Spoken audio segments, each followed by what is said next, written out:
Alright, so now that my stream is running, everybody go ahead and introduce yourselves and your characters.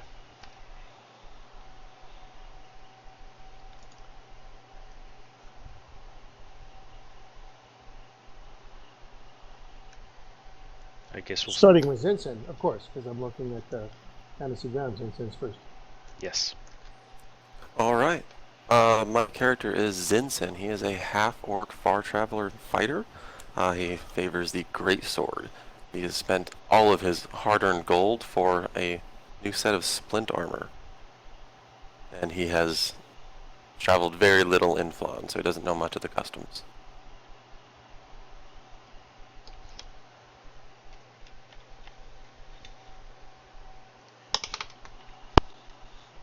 I guess we'll have to skip James since he doesn't have a microphone.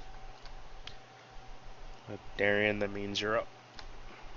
Oh, well, I'm Glenn. I'm playing Darian. He's your friendly cleric of Saloon who frequently talks about seeing signs and portents from the goddess herself that kind of guides him into these adventures. And apart from that, he is a life domain cleric, so he's really good at keeping you guys from dying. Approved. Isle. My name is Frank, and I'm playing Isle, a Fighter 1 Wizard 3, who started out as the night watchman for the Harper's Library in Waterdeep, and quickly became a librarian there, and she got kicked out of the library. They said that she needed to learn about things, not just from books, and she looks at the whole thing as a hardship. To go anywhere, but apparently she's got to get to be rank 3 before they'll let her back and study some more. So she walks around with her nose in a book until something bad happens. Tends to favor the longbow over firebolting, but has a couple of spells, and particularly nice is that she can see flashes of the future as a divination wizard.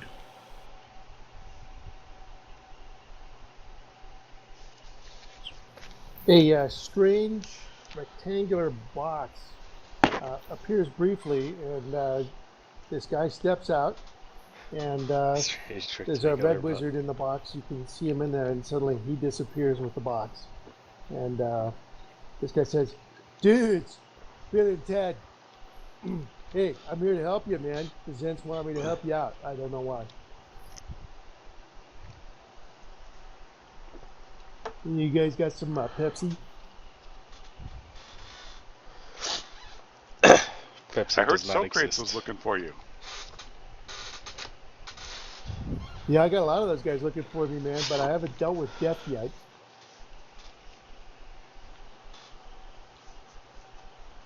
I think you can totally take him in Battleship. And Twister, for sure.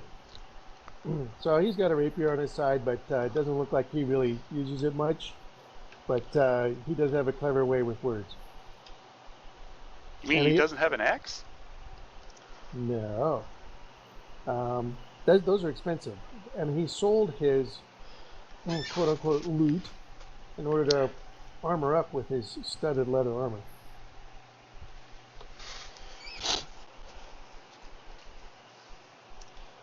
Alright, so starting off... And he immediately starts telling you guys tales of San Dimas and about traffic problems and hot chicks in school. And you guys find yourself inspired for 5 temporary hit points. Oh, we gotta hear more of these stories. So, starting off, cold rain falls over Pottle Plaza, and a throng of citizens and merchants have gathered before the Stelgenal Gate in protest of recent banditry and politics that have starved Flan of of vital supplies. A line of Black Fist militia is all that stands between them and Valjevo Keep. Does the Lord Regent fear this wild dog? A bedraggled citizen yells, a soggy notice clenched in her fist. Are his hired goons cowed by their own cast-offs? Her accusations are joined with angry jeers. And someone pushes in and pushes one of these soggy handbills into each one of your hands. User disconnected from your channel. User joined Lost your someone. channel.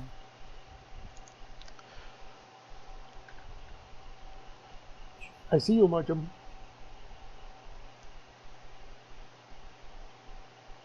I think I went to school with that guy. So I read the little bill that got handed to me. Hey, I can ever so faintly hear a sound that I think is Markham trying to talk.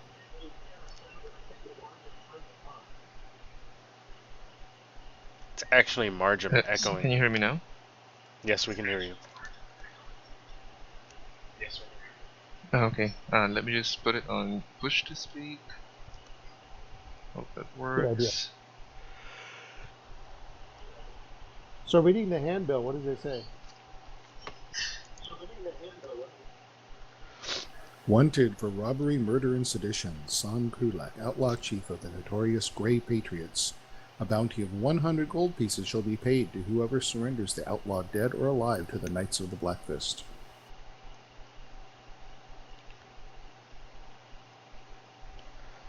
Dudes, this sounds like both a good deed and a worthy way of getting some cash. And as you guys are sitting there reading the bill and thinking about it, something soft and stinking flies through the air and splatters on one of the guards' armors. He and the others charge forward, cudgels drawn, and the plaza erupts into chaos. Mobs form, turning on one another, and a covered merchant wagon nearby. These goods are going to waste, snarls one of the thugs as he clambers atop the wagon. Let us take them off your hands. You guys can hear someone from the wagon screaming for help as a small group of commoners begins to start trying to loot the wagon. What are you guys gonna do? Now wait, who actually owns these wagons?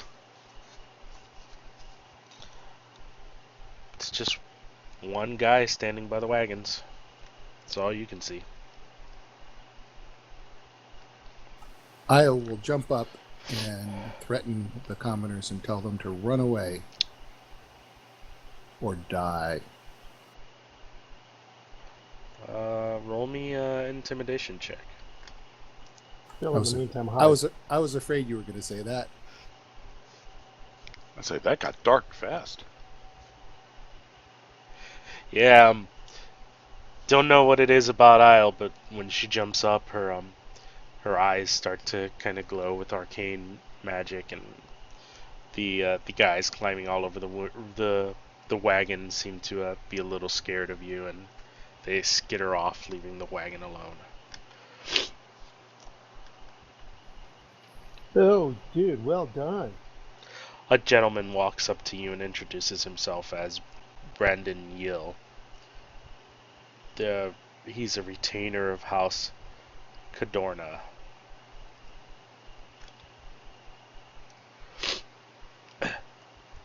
And he says, "Thank you, my friends. Thank you. Thank you for helping me.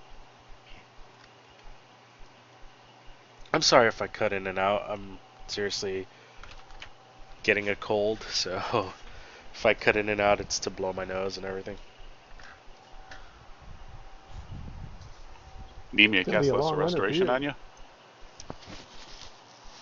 God, I wish. Even lesser restoration will do.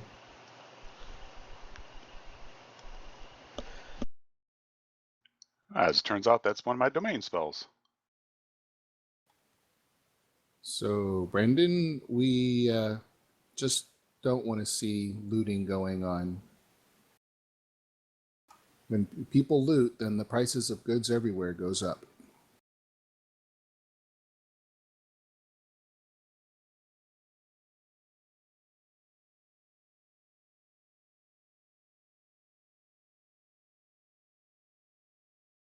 Plus, when people loot, they tend to hoard, and when they start hoarding, you have another system of haves and have-nots.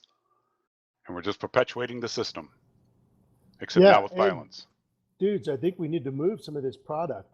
So how do we get it out and make some money off it?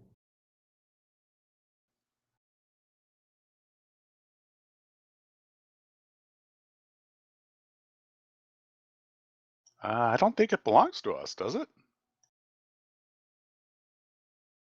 Well, No. I just mean that how do we help these merchants get their wares out to the people who want to buy them? I have a feeling that as soon as the DM cuts back in, he'll tell us.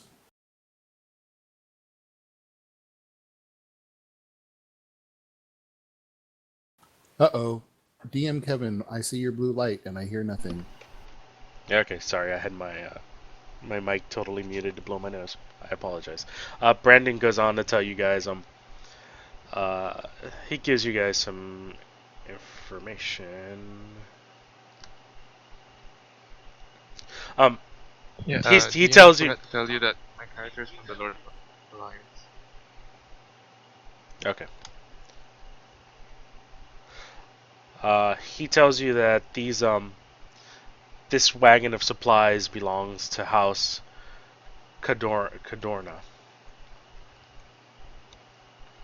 and that storms have driven trade inland and caravans must use the Iron Route, a perilous road that skirts the northern coast of the Moon Sea. A number of caravans has been lost to the Grey Patriots, a group of highwaymen led by the disgraced Nysand Kurlek.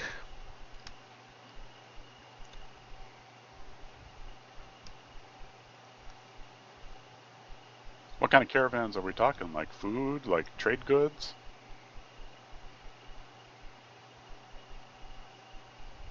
All kinds of caravans. Most recently, a merchant caravan owned by House Skull was ambushed. They were ready for the attack, however, and drove off the bandits, but not before capturing one. They Dude, sold that bandit to the Grimshackle brothers, a pair of ne'er-do-wells who run a prison a ways upriver. Outlaws sold to Grimshackles are typically ransomed off to anyone who will pay, be it those who serve the law or those who operate outside of it. dudes, we should get there as soon as we can and interrogate that guy and maybe find out some stuff before they buy him back. I seem to remember the Grimshackle prison is kind of like a prison for profit, isn't it? Yep, and it's several miles up to Stagino. Kind of like corporate owned. Yeah, it's kind of like it's like a tower, like in the middle of nowhere, isn't it? Yes.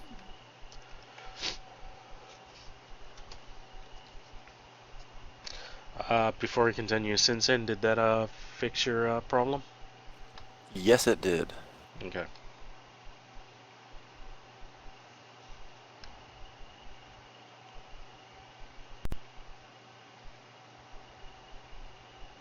Um, Brendan also tells you House Cadorna recently learned that a second group of outlaws has begun operating along the Iron Route. A legion of kobolds headed by an insane dragonborn who routinely sacrifices her victims to dark gods. The dragonborn sorcerer is said to draw her powers from Tiamat, the god of the chromatic dragons.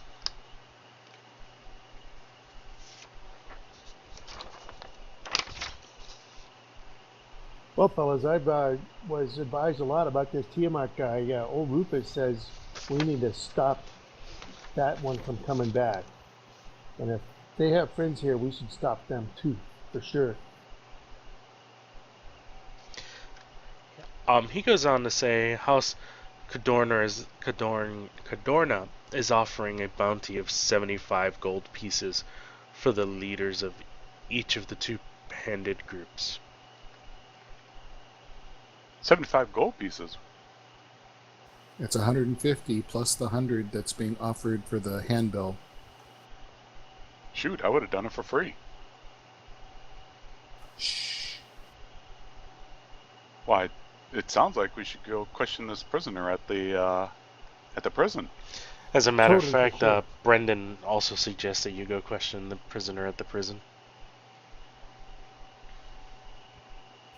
Okay. And before you guys pull along, he pulls James off to the side, noticing that you wear the insignia of the Lord's Alliance. And he tells you House Cardona has lost a small fortune to the bandits, but nothing compares to losing the heart of Mifdranor, the symbol of the house's loyalty to the Lord's Alliance. Do us the favor and return that necklace for us.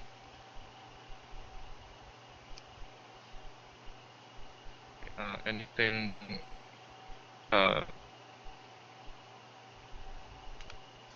like is the necklace more that I might be the one that they're talking about? The driver or something?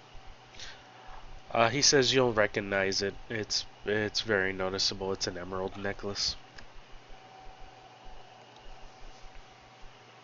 And I'll take note of that. You're like super choppy. If you're using a wireless headset, and you have Wi-Fi, I have a feeling your Wi-Fi is interfering with your microphone. No, it's really a direct connection. Like it, I don't know. It's working fine. You know, I let it go.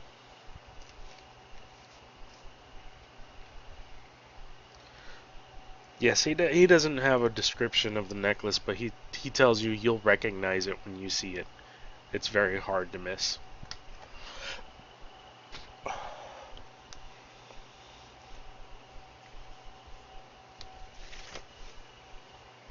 So, let's go to the jail.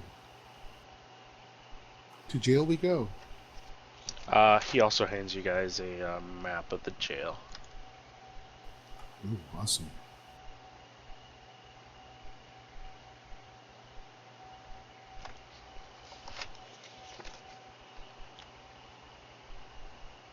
How long of a ride is it to get to this jail? It's about a 3-hour march from where you're at. A 3-hour tour, huh? Yep. It's either a 3-hour march or you could find a ferry that's willing to take you there. Well, Bill's always inclined to avoid a lot of walking. He's used to riding the bus or, going in a car. So he will look around for one of those ferries.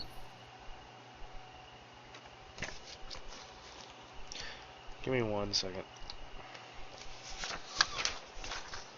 Isle introduces her familiar owl named Gilligan, and she lets you know that Gilligan is her owl, and she is Gilligan's Isle. Skipper! Dude, yeah, where's the skipper with his hat? How do you discipline? I was totally a Marianne guy. And you're totally correct. So is Ted. Actually, I take that back. He doesn't give you a map. He just basically... Oh, no. Yeah, he does. He gives you a map of the local area. I was kind of wondering where he got a map for the prison itself. If he had like Harper contacts or something.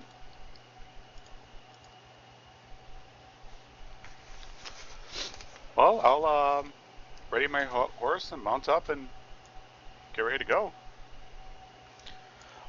Dude, On you the totally have ferry. a horse? I'm still looking about the ferry. User in your channel timed out. I want Oh, to we're ride supposed to in take a ferry style. over there? That's my preferred method, yeah. Bill and Ted doesn't have a horse. That would be very much easier. Oh yeah, we'll take a ferry. You can bring your horse. He looks tasty. Well, hopefully it won't come to that. Oh, you mean we would escalate to that? Oh, I was going to start with that. Interesting. Okay, so you guys end up taking a ferry. I mean, if you're hungry, I can create food for you. Just let me know. User entered your channel. I have it on good authority. It tastes like very good cardboard. Grimshackle What Jail. is cardboard? Grimshackle Jail clings like a drowning man to the rocky bank of the Stonejaw River. Rotten timbers sag from the tower's walls, and its outbuildings stand in ruin. Rooks nest Rooks nest in the cernal of the tower's battlements. Broad walls encircle the tower's base, where a large gatehouse exits onto the towpath. A slated peephole is fitted at human eye level in the stout iron-bound door. There's not a lower one for hobbits, is there? Nope. Okay. There's a special term for those ones.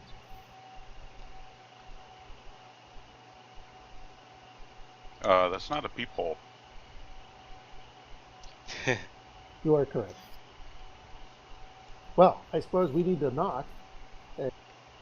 Bill and Ted swaggers up there in that way that, either Bill or Ted would. And just kind of knocks on the door and then looks at you guys with that kind of head to his head. And before you actually go to knock, Brandon hands you a pouch containing some gold, and he says to you, "This is to ease negotiations." And he kind of refuses to go up to the door with you guys. So I guess we're totally supposed to bribe. Doesn't sound real honest for a prison, So as you knock, you notice somebody shout from behind the peephole, "Yeah, what do you want?" Dude, we're like here to interrogate a prisoner, a member of the Grays Patriots or something. Oh, and why should we let you in? Well, I got a bag of coin here. I guess I'm supposed to give you some of it.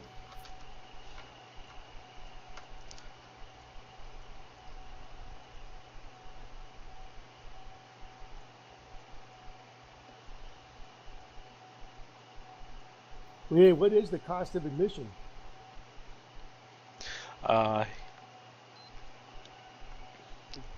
Go ahead and roll me persuasion. And do it with advantage because you're offering him gold.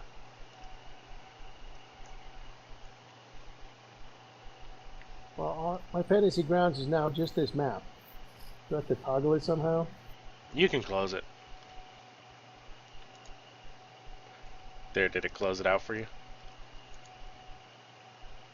You can right click and it'll offer the close window option. I just shrunk it down.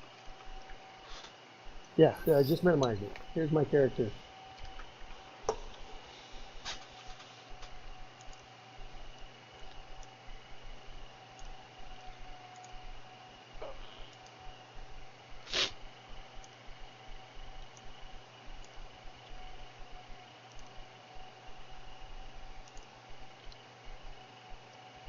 I like that second trick better.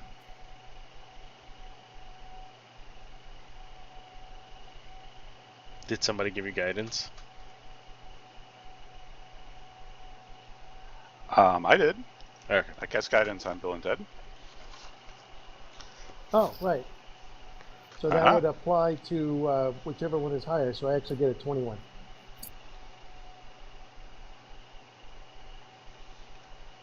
Yep. I could see that he was starting to do something that looked like it could use a little bit of blessings from Salune.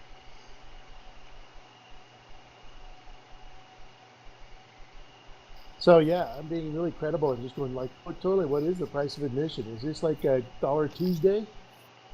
He opens the door User in your and channel timed out. he opens the door and lets you guys through, and kind of points the way towards the prisoner you're talking about. I pull a random coin out of the bag that the other guy gave me, and kind of palm it into his hand. As you're pulling out a coin, he snatches the bag out of your hand. Dude, I observe what these guys are wearing. They're guards. They're wearing pretty heavy armor.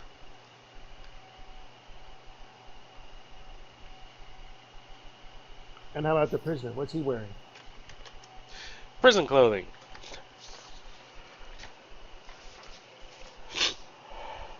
Do we see our man? He is a man, correct? Yes.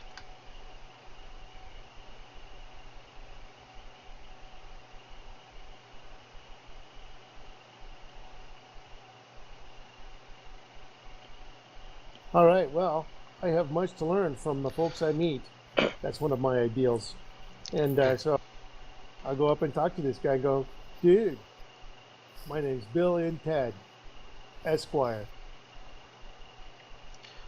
A cramped spiral staircase punches through the heart of the prison tower. Archways open. User joined your channel. Prison tower. Archways open onto each floor, offering eerie glimpses of dank stone corridors, barred cell doors, and scurrying river rats. Halfway up, you pass a cell door reinforced with iron bars and links of chain. Seeing you looking, Bavik simply mutters, "Pirate." You guys see a minotaur standing behind the cell doors. Holy crap. And Bavik is the guard that you guys met outside. He says, come this way. This is not the one you want to speak to. Yeah, I totally don't talk like Louise. Yeah, that's no bull. Hard. The bandits. That was utterly ridiculous. The bandit's cell is at the very top of the tower near a small guard room. Bevik unlocks the cell door and hands you his lantern. Half a bell, he snaps. A half-orc clad in filthy rags is held in the cell, lashed to the wall by her wrists and fettered with heavy chains. She winces at you through wet, plastered hair. "You're no jailers," she croaks. "Why are you here?" We need, to totally learn User in your something channel timed out. your dude that you've been working with, because they're interfering with life in Flan. Hey, that stuff's really dirty, man. They got some OSHA violations going on here.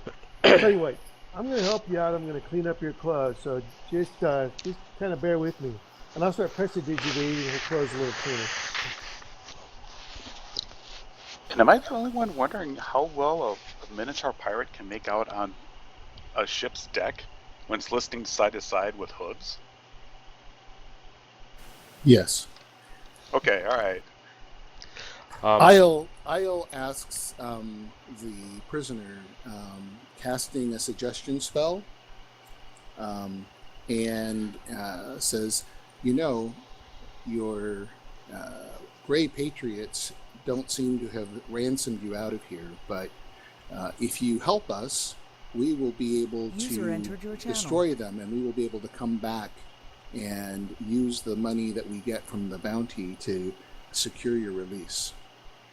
Actually, before you you cast suggestion.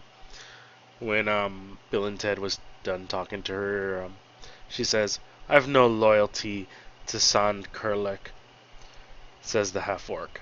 "I can tell you where the bastard is right now. Tell you about that dragonborn he's at war with too. But first you've gotta earn it. Get me out of here or get me a better cell. One where I can see the sky, then I'll talk." You notice Bevek is still kind of sitting at the door. I take it there's no windows in this cell? Nope.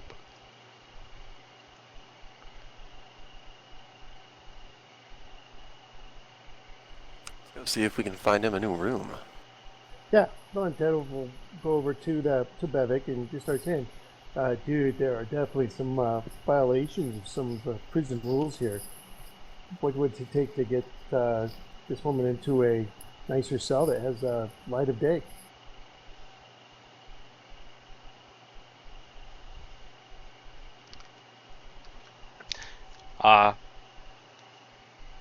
He looks at you and he's like, "Gold, of course." "Well, you snagged a whole bag of it except this coin here. Why don't you take that too?" Yeah, he takes the coin and pockets it, but laughs and says it's going to take more coin than that. Surely you could use more different assistants rather than just gold. Oh, what do you have in mind? I'm a strapping young half-orc. I believe we can come to some arrangement of maybe something required of a little more force.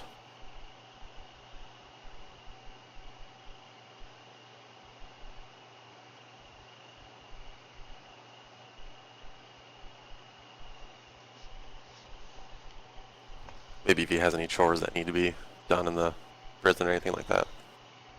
Yeah, he just scoffs at you. He's like, "I have prisoners to do that for me."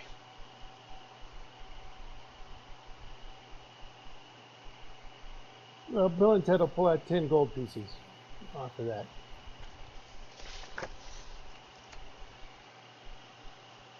Anybody else want to throw in 10 gold? And while he's pulling it out, he's going to do an insight check to see if he can get an idea of how much it would cost to actually just buy her freedom. Roll me insight.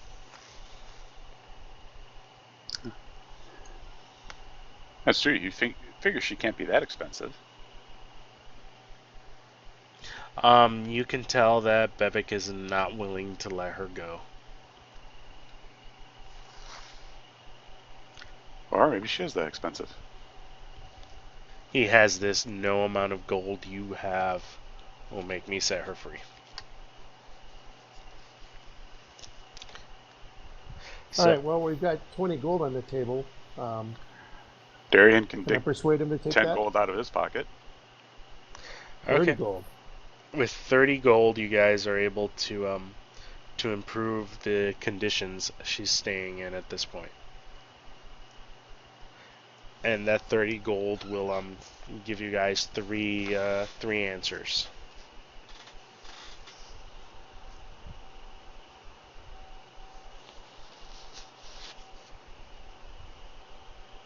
So what do you want to ask her?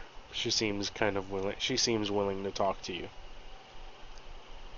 So we don't already know the location of the hideout for these bandits, right? That seems like the first question. No, you do not. All right, so yeah, that'll be the first question.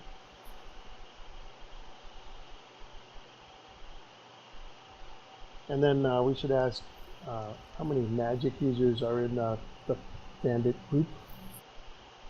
She tells you, she says the gangs are meeting soon to discuss a truce at King's Pyre, a ruined statue that the Grey Patriots use as a hideout. The Outlaws plan to sail there on their longship, entering by way of a sea cave. What was the name of that place? King's Pyre. She marks it. She marks it on the map that you guys received of Flan. It's about 40 miles west of the city. Is that King's Pyre Pyre? Yes.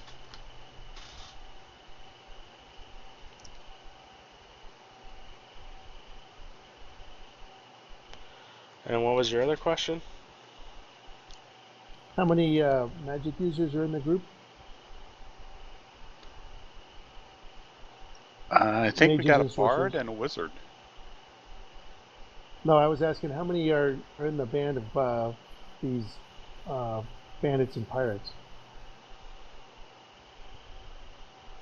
The Gray Patriots. How many wizards and sorcerer types do they have?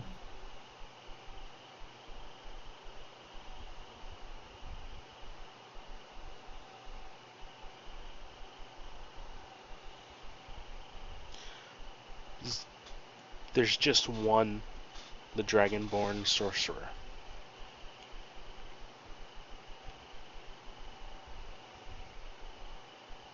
So do you know the name of this Dragonborn Sorcerer?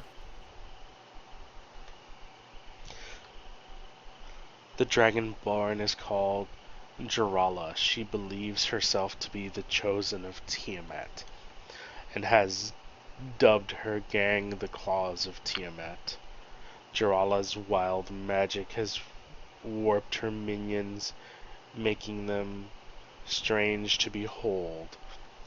They are known for taking captives from their raids, whom they sacrifice to the Dark Goddess.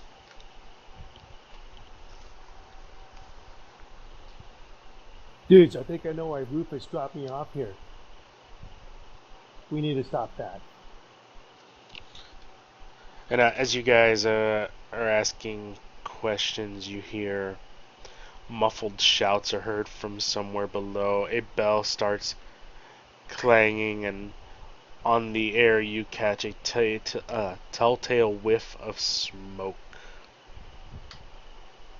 Oh, this can't be good. We better investigate. Hey, I'll go in trail position. Go, go, go. I'll catch up with you. In lieu of promised combat, I draw my greatsword.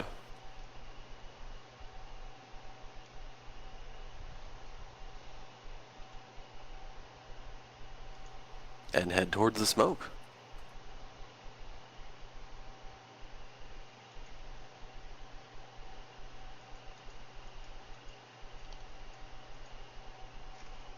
Seriously, Fantasy Grounds needs to fix some shit.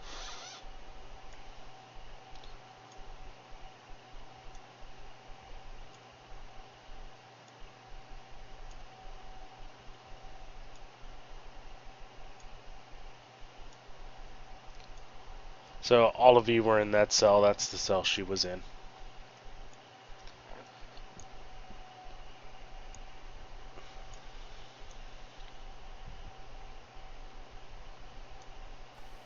You came up the spiral staircase in the center?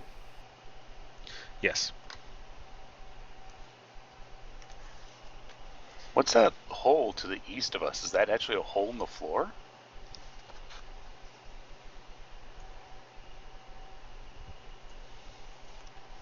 Yes.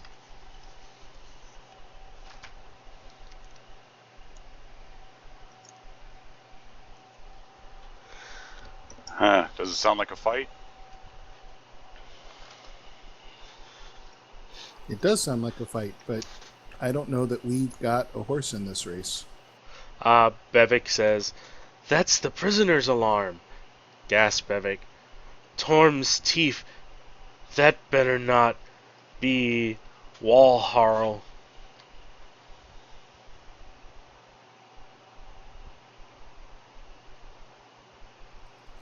Which direction was the smoke and the bell coming from? From below you guys. You just smell the smoke. You don't see the smoke, so... Oh, I was hoping it might be coming up from that hole in the ground. So it doesn't seem like it's somebody coming to rescue our prisoner. It's something going on downstairs. The Yep. guard thinks that it's the Minotaur. And Oh, right. Okay. Yeah. as you guys are standing there, the door at the end of the hallway, a door explodes in a shower of splinters, and a hulking creature with the head of a bull bounds through the wreckage. The creature's left leg is fashioned from intricately carved wood. Wait, a starting Minotaur with a peg leg? starting just below the knee, resembling an angry man with its arms and hands upraised to support the leg. Rusted chains dangle from around the monster's waist. Arms and shoulders and a number of crossbow bolts jut from its bare chest. A jailer, obviously dead, lies limp in its arms. The beast sees you and bellows. Blood for Walharo, tossing aside the broken corpse like little more than a doll. It wrenches a massive beam from a nearby wall and strides towards you, Look striking at the that beam silly into its cow. open palm. So I'm going to viciously mock him. Look at that silly cow. What is wrong with him?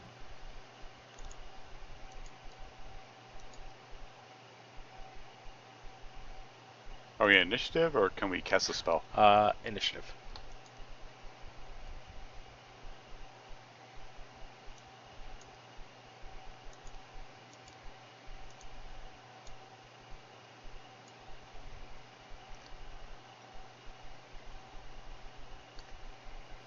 Oh, a lot of dexterous people other than myself.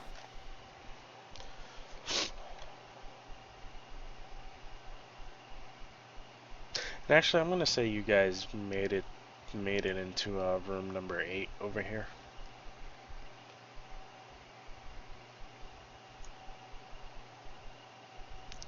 So set yourselves up near the door down here.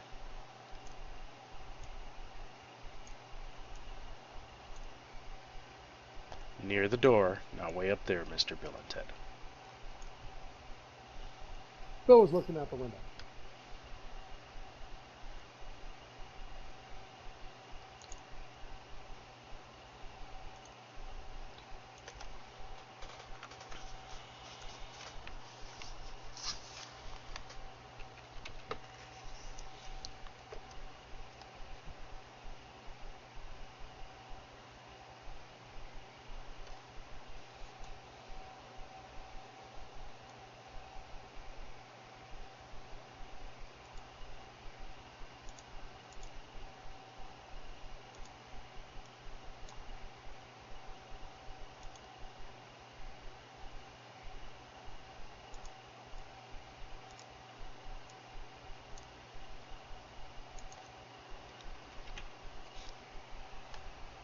Because that's a better token than the W.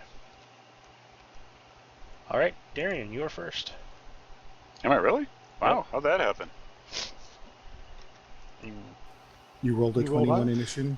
21 initiative. I guess so. Alright, well in that case, I'm going to use the second level spell slot to, if I can find it, I'm going to bless my compatriots. Or apparently just bless myself. I don't know how that happened. Oh. Alright, I might have to add more people. Oh, I changed it to targeting self. Okay. There we go.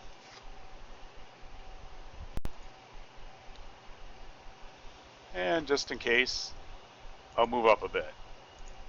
And I will draw my trusty dagger. Okay.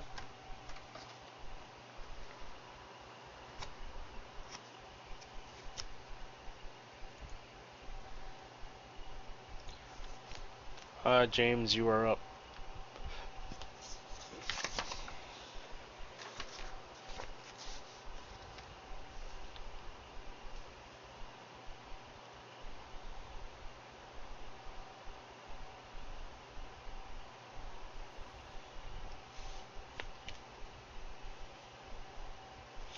Oh, that's a miss. Your arrow flies wide of him, striking the the wall behind him. All right, and I'll do as I said. I'll say, well, it looks like that ugly cow stepped in something.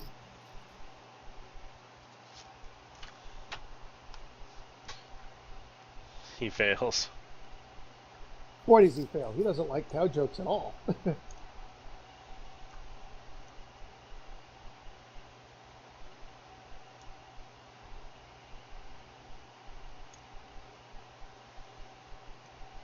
Are you moving my token? Yeah, because you weren't in a square. Oh, copy.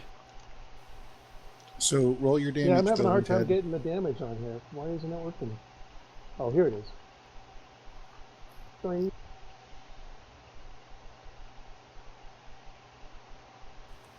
Rude. That's what that is, rude.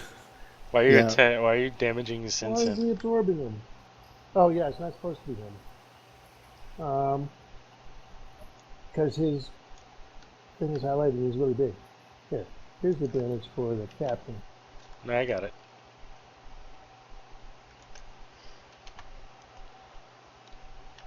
Wow, maximum damage.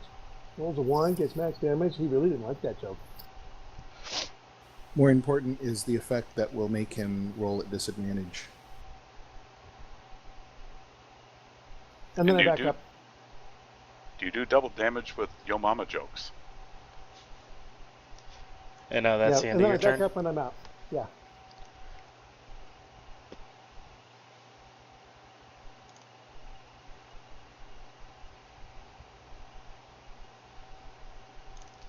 He's actually gonna reckless attack and swing at you, Darian.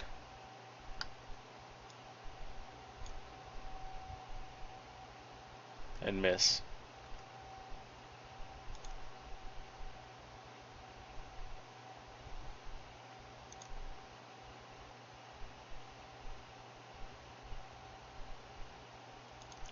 Since in your turn.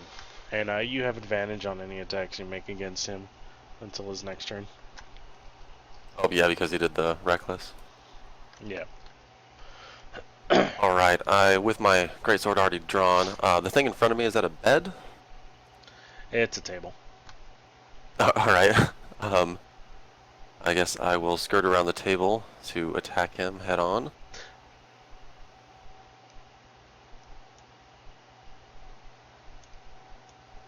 And I am still fairly new. Do I do the advantage before I select it? Yeah.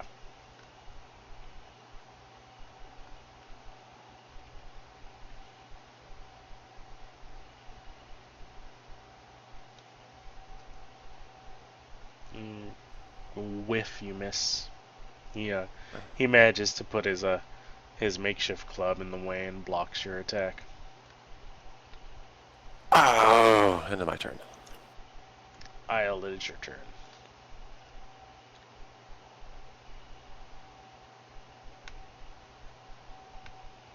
Isle knocks an arrow in her longbow, takes a shot, and then backs up.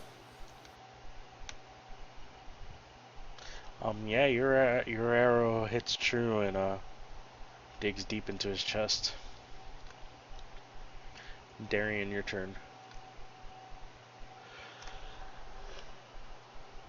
Alright, I will. Why not? I'll try to stab the beastie.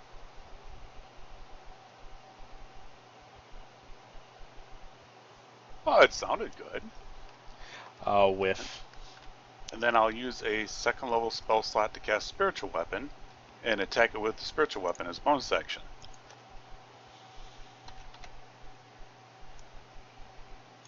If I can find my spell. There we go. You can move that sword token wherever you want.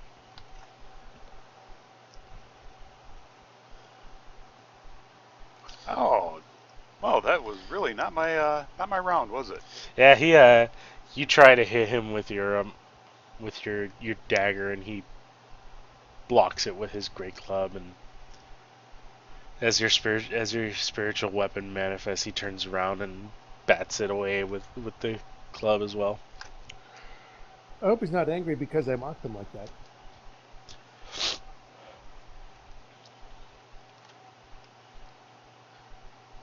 Again, James, you knock an arrow into your longbow and you let loose, and it flies and sinks into the wall.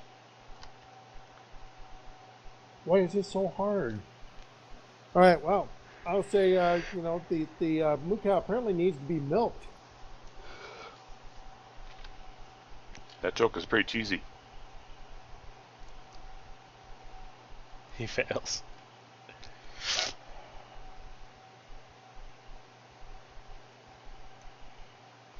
I'm going to milk these jokes for all I can. So he's disadvantage again. I come from where I am, so I'll pass it.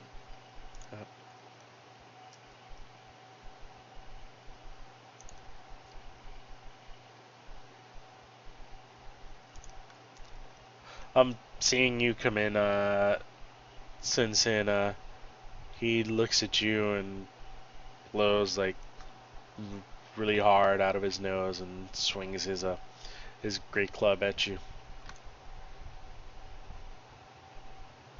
And he actually used reckless attack, so that will be a hit. Ouch.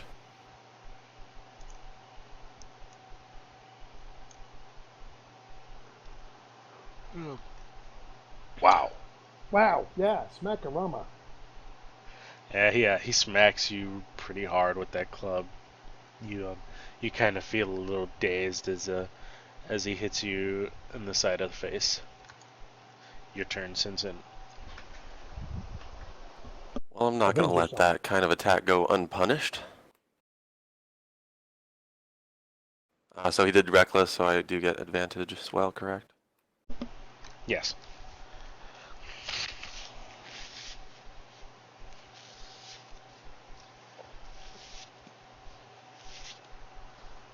After having been smacked with that great club, you weren't that happy, so you swing at him with your great sword, putting a deep furrow in him. Really, it looks like it was just a hell of a hangnail. Just a little poke. Isle steps forward 10 feet, knocks and shoots an arrow, and steps back 10 feet. Okay. And barely hits.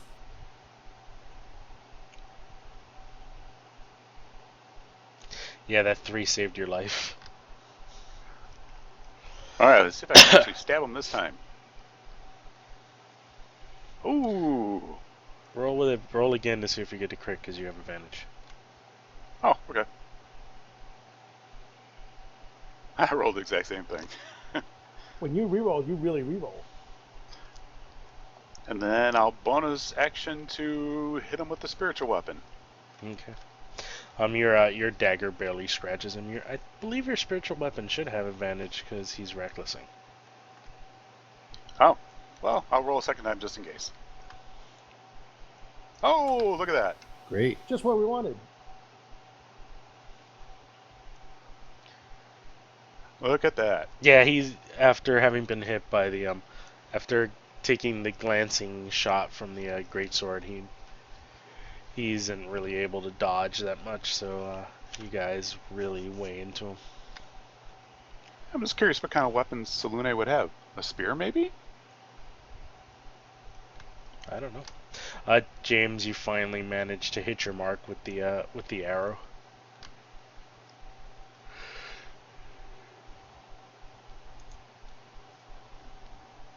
And I'll stick with what I'm doing. I go, boys, looks like we're having steak tonight. He does appear to have a beef with us. He fails.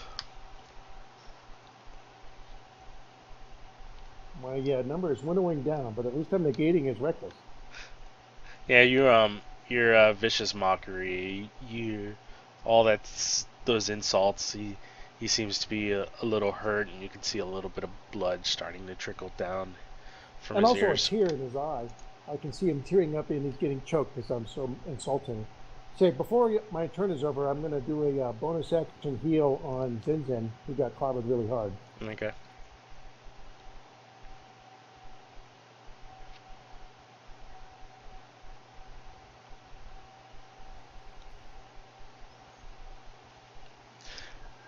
Nice. And he is actually going to, having been insulted a bunch of times by you, Bill and Ted, he's gonna step over onto the table and then kind of rush at you, provoking from Darian and Sinsen.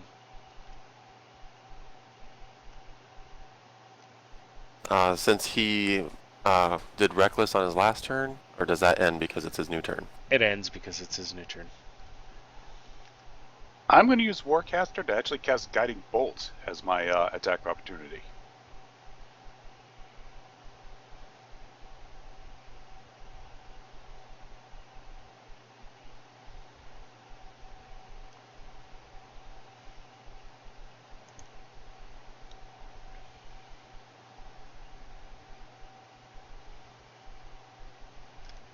And you see as he's charging towards you,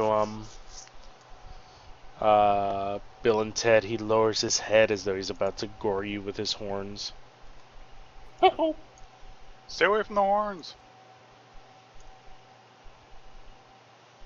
Oof, even with disadvantage he hit. No, dodge away from the horns. Away from the horns.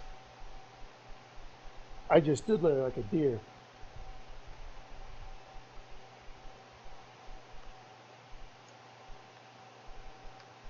So you're gonna take. Oh shit. My push to talk button made that roll double. Give yourself back 10 hit points.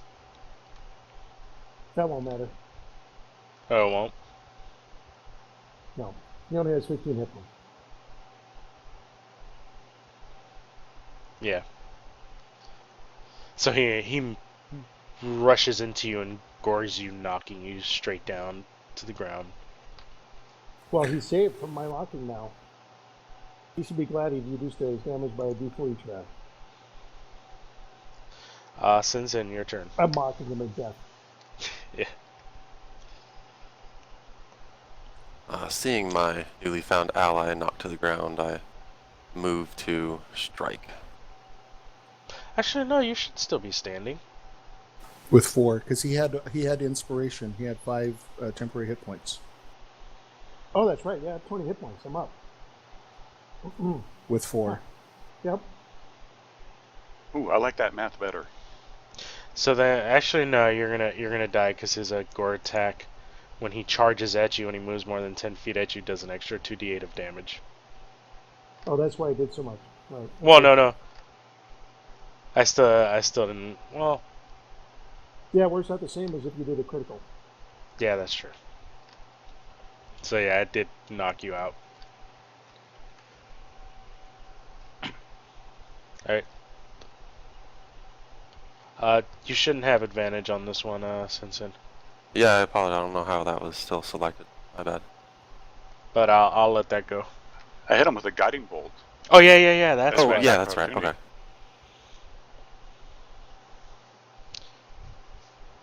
Yeah, you managed to really cleave into him this time with your great sword. Isle. Isle, being too close to use her longbow effectively, will cast a magic missile.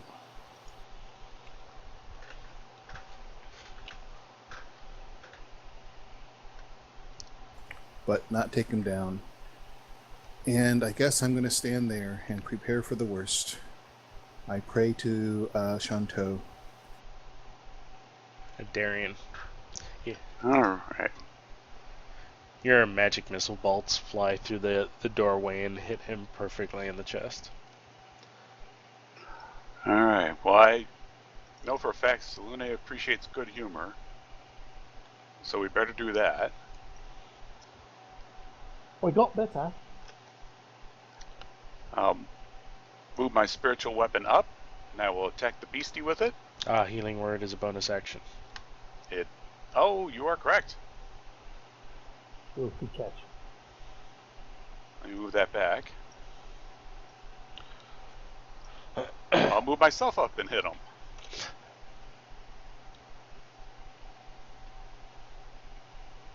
Don't bother. I did hit him. Don't bother rolling the damage. Your modifier is more than a 1. Oh, alright. He was at 1 hit point. That's funny. I got him with Oh, a I would have loved to backstab. mock him to death.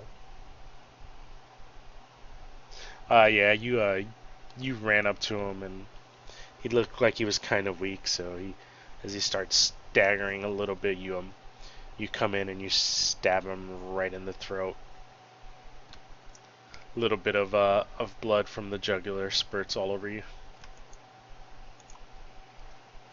Oh, you got one of those prestidigitation spells? I'll totally do that. Thanks for getting me back on my feet.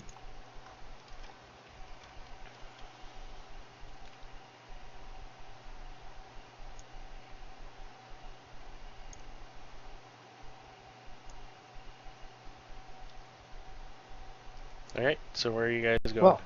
Well, we're going to loot the body of this crazy thing. It was a prisoner, so it shouldn't have anything. He had absolutely nothing. The great club was just a wooden beam he ripped out of the wall. Am I able to wield said wooden beam? No. Crappy improvised weapon.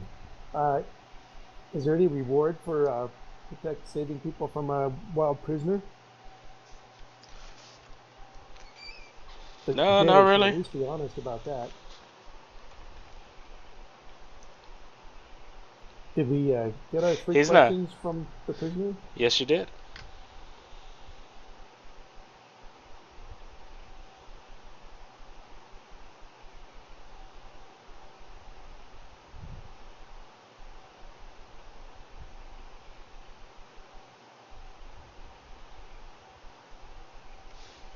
So what are you guys gonna do?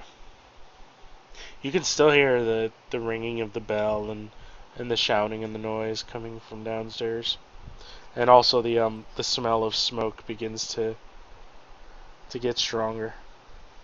Oh, so maybe we need to help put out a fire. Maybe we can get the gratitude of Grimshaw after all.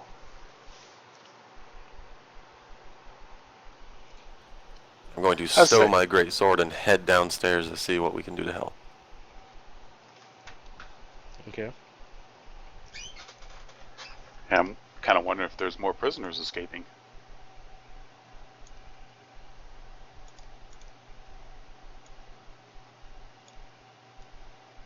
And that would be bad. Why? Well, yeah, I'm sure some of them are actually supposed to be here. This might be an opportunity to help our friend the half-orc that has no great love for her ex-boss. So while everybody else is down, Bill will go by her cell and see if there's an opportunity to free her, so she doesn't die from smoke inhalation. You have thieves' tools? Yeah. You can't find any way to free her.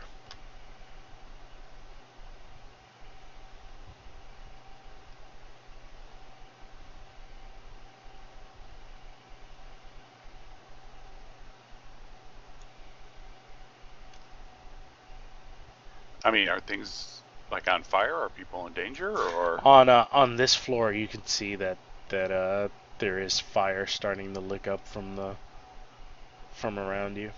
There's certain areas that seem to be on fire. Any source of water around? As far as you can tell, no, there's not. I don't have a create water spell, do I? Let's get below the fire. That sounds like a good idea. Isle continues to move down.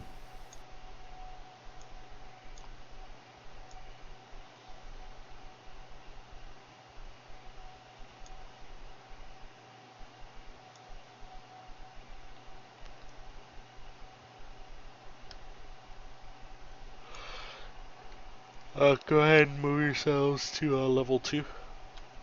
Or the new map I just revealed.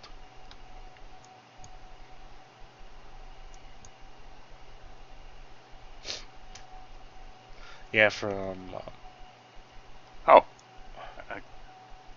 It's a continuation of the map. Okay.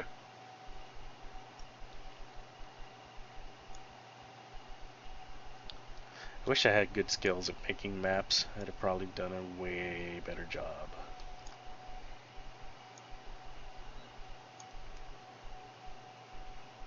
I barely heard you.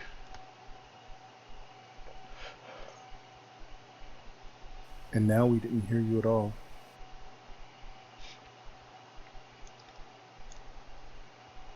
From here, you notice that there, when you come down a little bit, Darian, you notice there's fire coming out of the hole over here to your left-hand side, or right-hand side, I would say.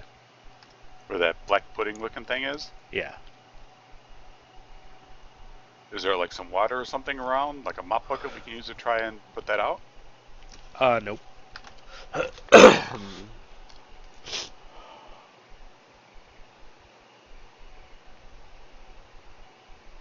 Any like blankets or the like? Nope. Is there a well outside?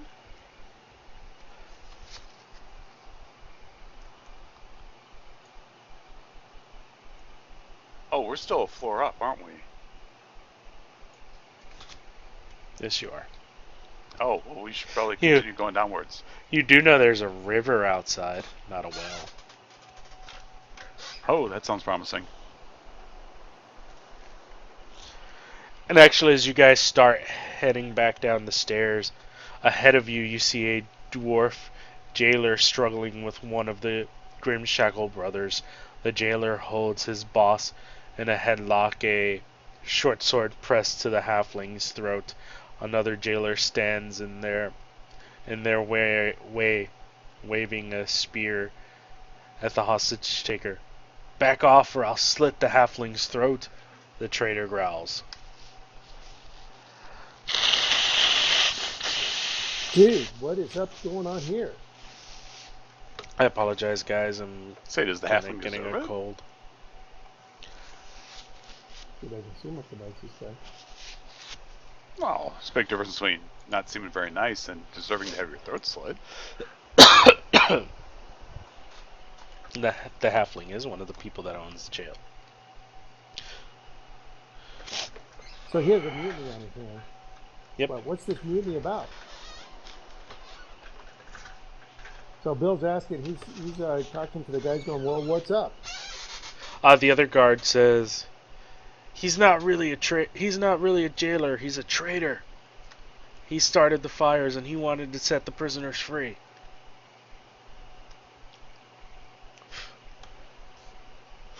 Well, I don't agree with his methods, although possibly his aims were good. Again, you see him shouting, "Move out of the way or I'll slit his throat." The other guard kind of seems a little hesitant to move out of the way. So are we all on that spiral staircase? Where is this guard? Where is the halfling? Where are people that we're supposed to be moving? There's no tokens for it. They're all you guys are like walking down the spiral staircase. They're right in front of you as you're coming down on the next floor. So they're in the hall. So if you'll let us out of this burning building, we'll get out of your way. The other guard goes, "What about my boss?" What about your boss? How much is it worth to you if we decide to save your boss? That's what I thought. Let me out of this burning building. We totally want our money back. So I'm asking the person who's threatening to cut the halfling's throat to let us walk by and out of the building. Go ahead and roll me persuasion, as he kind of doesn't seem to really trust you. I will do an 8 on his persuasion check. I help. I'm going to use my 17 from my portent roll for my persuasion check. Yeah, he moves out of your way. Well, he moves to the side. The other guard kind of looks at you guys, astonished a little bit.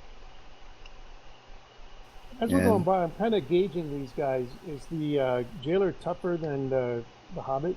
Yes.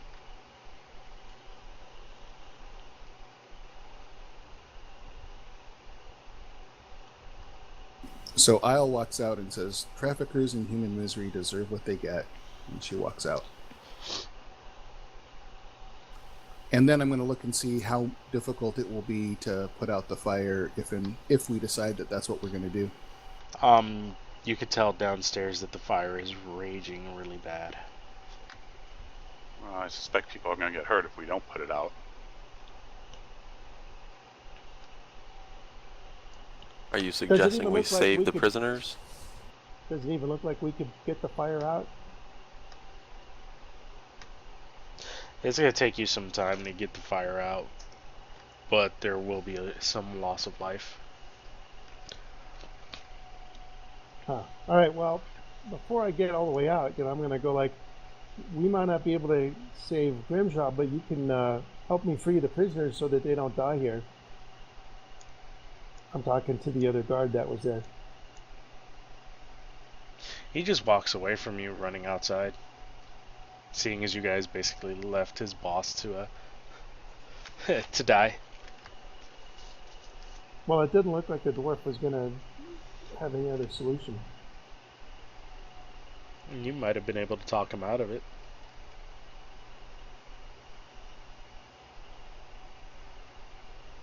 I guess I can still make an effort because I'm like, hey, a lot of prisoners are going to die if we don't free him up there, and Grimshaw's the only guy that can still do it. You might have some loyal recruits if you help free them. Roll me persuasion.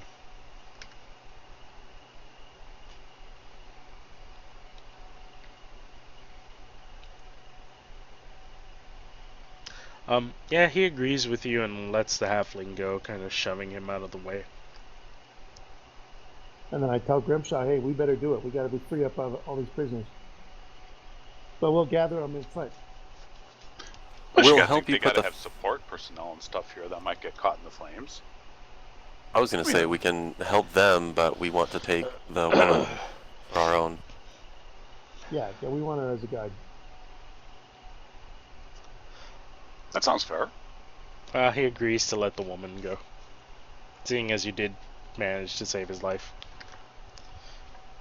Though he kind of doesn't like Isle at this point, though. I'm not sure I do either. My feelings are so hurt. So I find anything that I can find that can hold water and start to put out the fire. It takes you guys about a couple of hours casting spells and other things to help you move water, and you put out the fire and rescue most of the prisoners. A few of them died of smoke inhalation. You did manage to rescue the half-orc. And as you guys are doing that, you notice two bandits on horseback watching the prison tower from the opposite side of the river. They look like those gray bandits that they were telling us about earlier. They do, and as they see you guys coming out with the dwarf and Rathany, they both turn their backs and gallop off into the fog. And Rathany is the female half-orc? Yeah. Oh, those are your friends. Apparently they weren't really out to rescue you at all. So I'm going to relay the information that we got to Brandon, who was waiting for us outside the tower. Yeah, he's a little mortified at everything that happened within the in the tower. And he goes to you, please go to King's Pyre and sabotage their meeting. He manages to actually find you guys some horses to help you on your way to King's Pyre.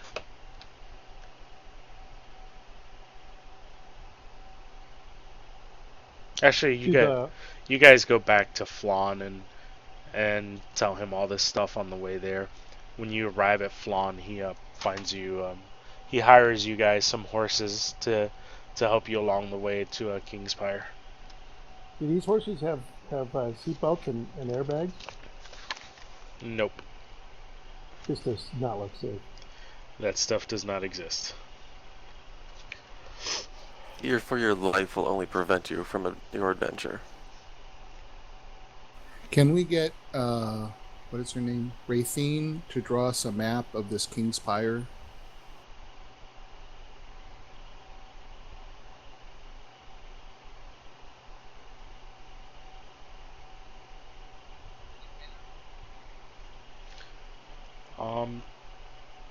Yeah, she.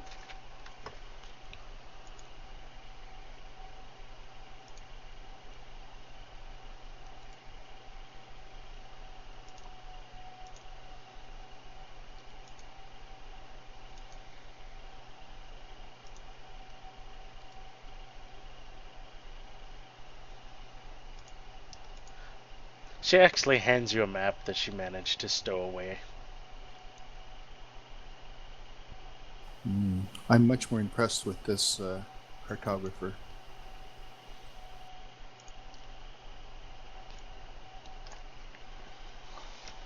I say this is pretty groovy. I'm liking this. Are you guys gonna head over there? Post haste. I believe resting would be Yeah, I think advantageous. a short rest is in order, and maybe not a a few long minutes of rest story along the time way. after the. Oh yeah, how it took us a few hours to get out to the prison. It takes us a few hours to get back. It's pretty late in the day by then. Plus, I burned through over half my spell slots.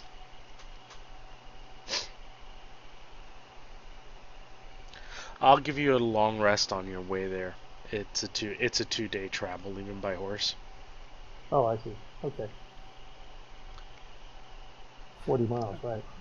Yeah. I said I would press through if I had to, but it's like, oh, you know, You 2 guys, second level and 2 first level spell slots might come in handy later. yeah, you guys manage a short rest before you go, like a little breather and everything to catch your breath, and you make your way on horseback. Starting there, uneventful your first night. You could still Each, kind of see the smoke off in the distance from the tower. each day I tell amazing tales of life on in California, and everybody gets their 5 temporary hit points. And you guys manage camp and get a long rest.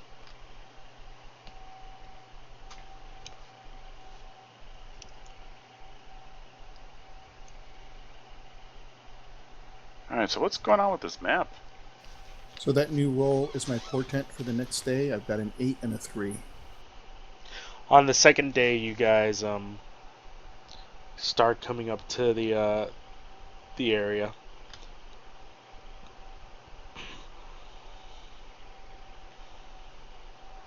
You follow the shore for a few miles to reach your destination, and as you get there, the fog swirls aside, revealing the effigy of a king carved into the stone of the cliff face. A full effigy, a full 80 feet tall from toe to crown, seated on a rock ledge overlooking the sea. Trees sprout from the statue's lap, moss clings to its weathered surface, and its right hand grasps a goblet. Oh, it's bad. That goblet is perpetually filled with wine or ale. Tumbling waterfalls flank the statue, bathing its body in glistening spray. Structures of various degrees of permanency surround the statue, coils of smoke winding lazily through the misty air. And it looks like there's like teepees on the left, and those little tents on the right. Those are wigwams. And I had a dream about this where I would dream that I was a wigwam, and then I was a teepee, and then I was a wigwam, and I was a teepee, and I asked the doctor, and he said, "You're 2 tents." Heyo!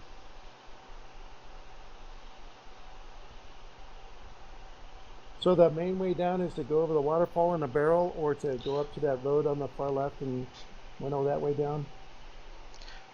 You guys are actually coming in through the one second.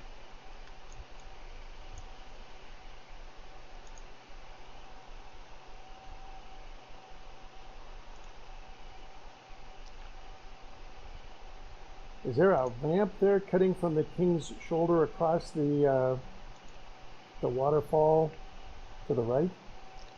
It's a tightrope. Dude, it's totally a zip line. Dude, we gotta drop down on that shoulder. Yeah, the only way down are either through Like, yeah, who built a zip line? through climbing down or through that road. Or like, I could totally feather fall us. We could just pick a spot and jump.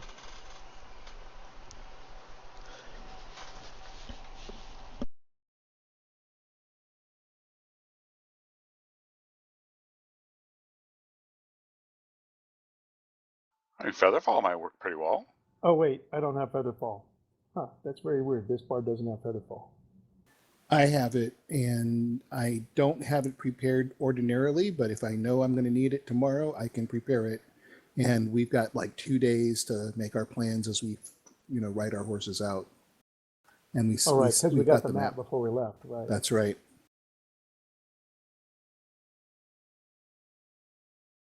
Yeah, I like that idea, the airborne assault model. And I can take 5 falling creatures, so that would be all of us.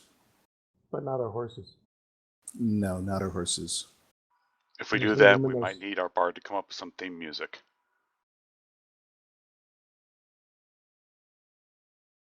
I'll just yell Geronimo in a very inspirational way. So if we were going to paratroop down, where would we want to land?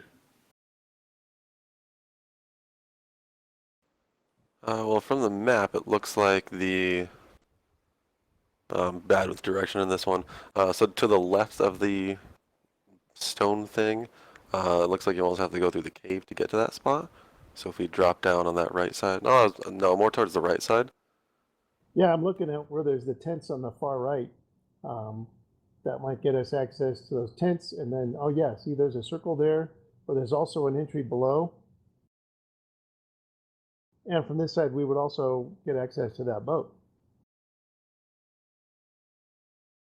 Or prevent them from escaping it. Yeah, and I wonder if that passage there's a cave where the boat is parked. That passage might lead down to that. It's the closest one. That boat's not there. That's supposed to be the boat if you guys end up taking a ferry there. I wonder if there's somebody at the top of that zip line. If I was a sniper or something, that's where I would be.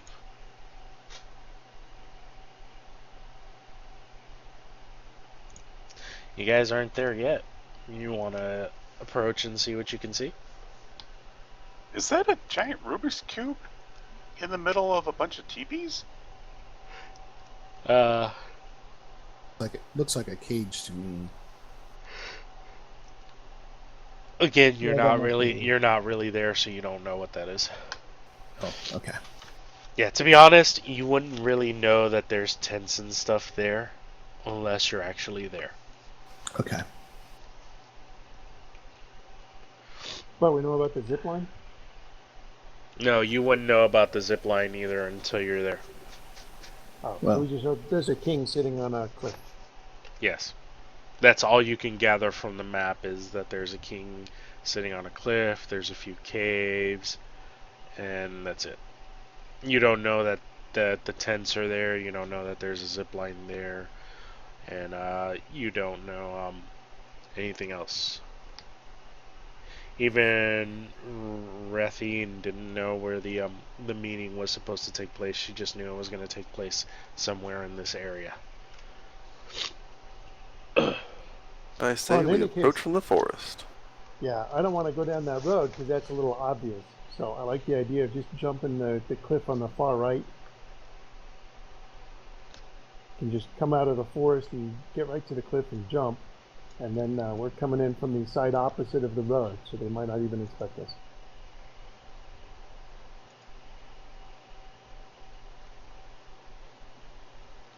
So we'll come up from where that red arrow is, and we'll try and scope out everything as best we can. Is anybody Order of the Gauntlet?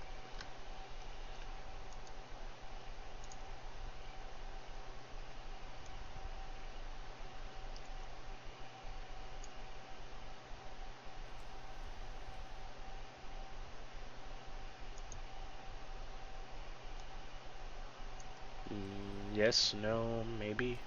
Negative. I'll be right back. I'm just grabbing a drink. Yeah. Isle is a on harper. Zen. Okay. And Bill's is Zen. I see you moved that red arrow over a little bit. So yeah, we would want to sneak up there and peer over the edge before we jump.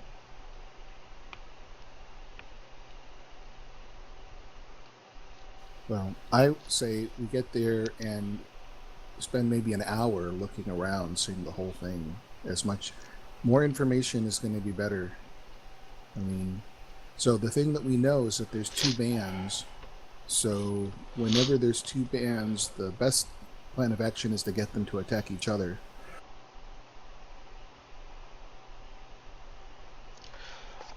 Okay, as you guys are coming from that area, it's kind of foggy. You know, it's actually really foggy because of the morning and the waterfalls. So through the fog, you spot a scaly humanoid with leathery bat-like wings. The creature has two reptilian heads. One looks around nervously while the other whispers into a black stone held in its palm. The creature cannot be more than 3 feet tall. Anybody want to try to stealth up and walk up to him to see what he's whispering into the stone? Not me. That's not my forte. Isle will cast sleep.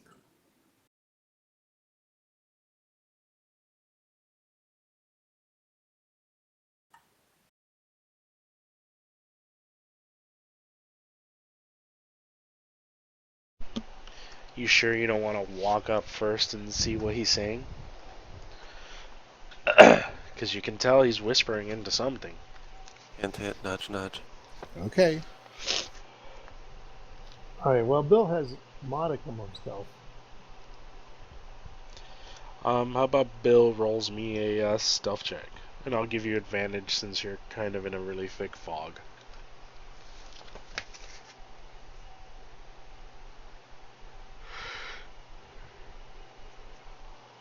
So not. Oh, you said advantage. Yep. Yeah, nothing to write home about. Although if I have that guidance, that gets me a 14. Anybody else want to try? As you kind of start making your way there, you kind of hit a few branches and don't it looks like he's turning towards you really quick. Did I manage to make out anything he was saying before I tripped the branches? Nope. I got a 17 on my All perception. right, let's give this a shot. Nope, not very sneaky. Now we're You sleeping. don't want to try. Good thing I didn't upgrade to half-plate armor. I'm in splint. It doesn't necessarily make it for quiet stealth. Of course, I say up it like I have enough money for it, you know. Yeah. Well, I was hoping Right. I would roll a little more quiet, a little higher, but once I realize he's on to me, I'll cast sleep on him.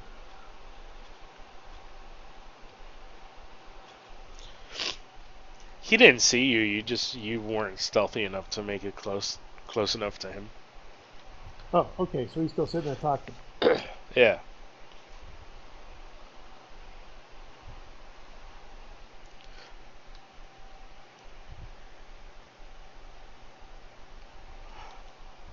Isle manages to walk pretty freaking close to him without being noticed and without making a noise. Isle, go ahead and roll me a perception check.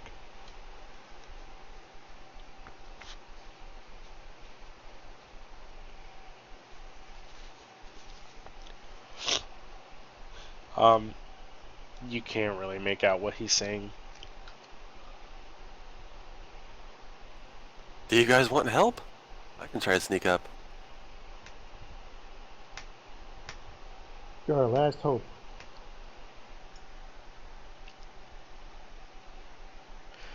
We are not the stealthy group, are we? Nope. Yeah, I noticed that your bonus didn't help much. Well, I guess I should actually do this.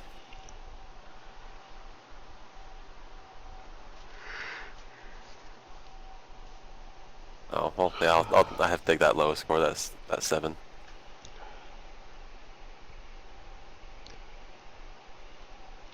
I'll give you one more chance at a perception.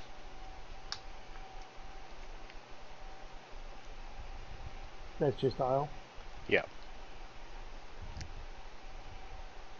This time, kind of cleaning your ears a little bit and really cocking your head, you can hear what the creature's saying.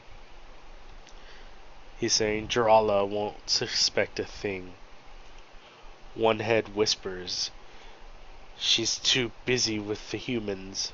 There is no other time to attack than now. Kill the heretic, and the cult of the dragon shall shower you in gold. Hurry up with that stone, hisses the creature's other head.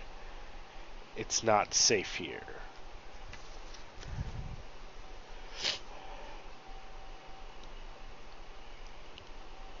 What kind of creature is this two-headed thing with wings? Is there a check for that? Roll me an insight check. I'm not insight, nature check.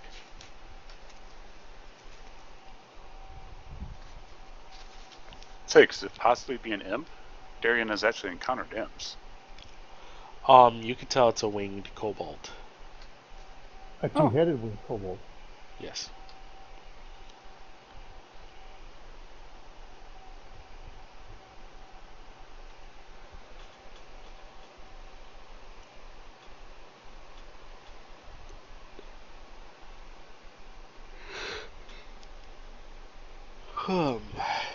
I think I'm going to back up and tell my friends quietly that it sounds like the Winged Kobold is setting one of the parties against the others.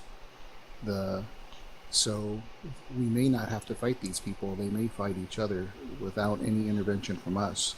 And then after they've done that, we could mop up the surviving party members. I like it.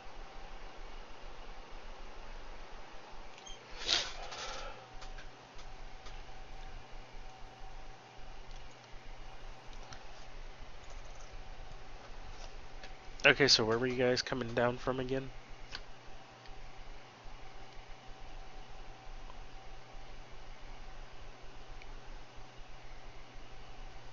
The far right?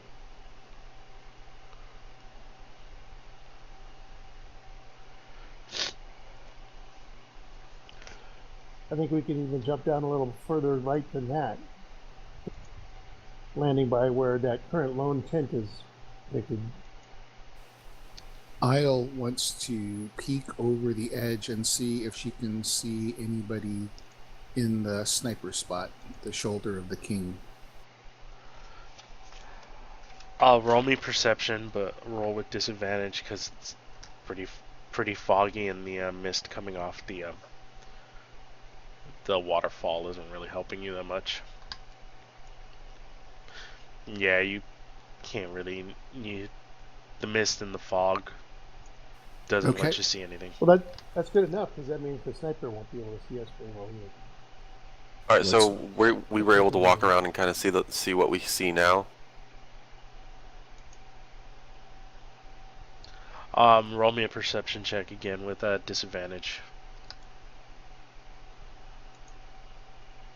Is that everybody? Yeah, everybody but Isle. Am I pronouncing that right, Frank? Yep, Isle, With as in disadvantage, right? Gilligan's Isle. Okay. Yeah, everybody has disadvantage. Well, I don't feel so bad anymore. Wow, Yeah, 3 this ones? is extreme disadvantage. Look at the pretty It's not foggy, ones. it's foggy and smoky. Holy crap. You guys don't see shit. Nobody can see shit. I'm not worried about getting caught in this stuff. Man, we lost the map. We don't even know where we're at right now. Not even that. We are so confident in our ability to view that we have no enemies. We just can just roll right up. Okay, Although so, I'm kind of scared to do the jump now because we're falling into an infinity of fog.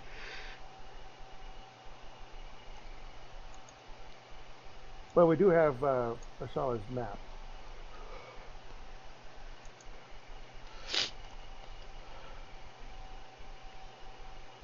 So I still vote for doing the feather fall and that where indicated on the map there.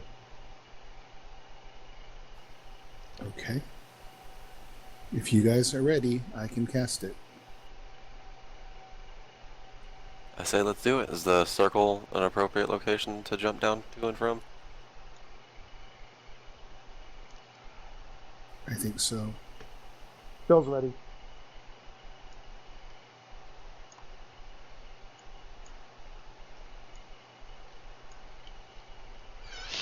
okay, burn that spell slot. Okay. So we're not jumping down on the shoulder, we're jumping down where that red arrow leads to? Yeah. Yep. Okay. Yeah, it's kind of covered by that promontory, so the sniper wouldn't be able to see us back there. If there's even a sniper.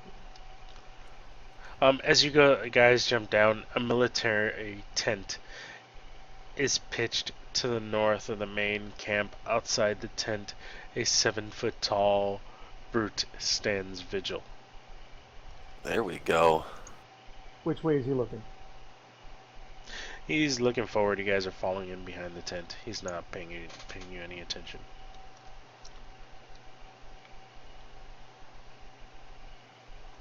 Would my armor make noise as we land? I'm not No. sure how... Okay, I wasn't sure how Featherfall worked. Yeah, you basically like float down. You're not falling down.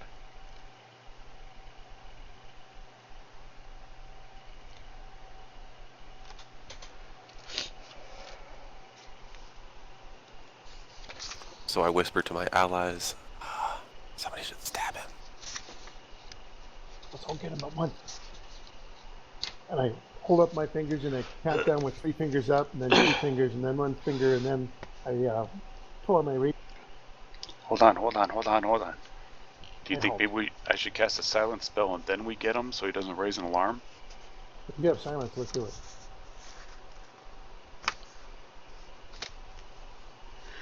He'll Okay. have silence when he's dead. Yeah, Yeah, I'm but- much more... Yeah, You I want don't me to want to silence risk. I have no risk. Yeah, I recommend the silence. I don't want to risk having to fight the entirety of both groups. If we silence this guy, we're guaranteed a sentry disposal. Okay, so how are you doing it? You're gonna cast silence and then everybody is gonna rush him, or one person's gonna come up to him? maybe like count of 3, I'll cast silence as they're rushing him, so he doesn't hear anything, go quiet, and then get suspicious before we start attacking. Yeah. So Or I could say just simply try to hold person him. I don't know. Hold person might work on him. if he makes his save, then he'll start yelling. So that's why yeah. I go for the silence. So I nod when you say silence. I put my 3 fingers up and I start counting them down. 3, 2, 1, 0. And then he starts casting and I start laughing.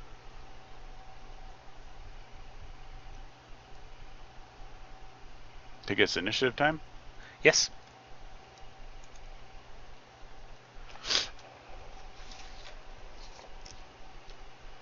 Be very, very quiet. Oh crap. I'm still sitting there counting with my fingers as everybody charges for me.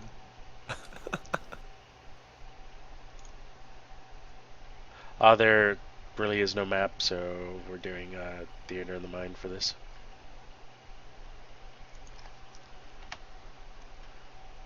As quietly as possible, I take my great sword out and swing at him. Well, yeah, you're in a bubble of silence. There is absolutely no noise. Sweet. And no cast. And No mocking. you actually get advantage on that because it is a surprise round. He doesn't even know you guys are there. Alright, so I'll roll one more time, see if I crit. Or I can just roll identical, that's fine. But you hate when that happens.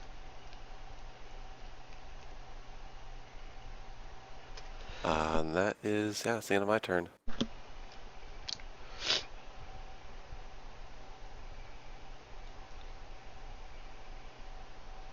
How far away from this guy are we? You guys managed to get like, I would say like 10 to 15 feet away from him. Ah, okay, so we are inside the silent spell. Got it. Okay. Well, there's a handful of spells you can still cast. Frank, what was it that you did? I'm sorry, I shot an arrow, Okay. did 5 damage. Yeah, that's one thing. I'm streaming my stuff to get the Oh, the I'm extra sorry. bonus stuff. So if you're gonna, I'll narrate. I thought we were okay. Never mind. Yeah, I take up my longbow, knock an arrow, and as soon as I know that I'm inside the silent spell, I stop, standing right at the edge so that I can move out if I need to cast, and I fire, hitting him and doing a moderate amount of damage. yep. And Darian, you just stab him with your dagger. I do it very quietly. And I know James can't talk. And even the guy from LA comes running around with his rapier and tries to stick him. Okay.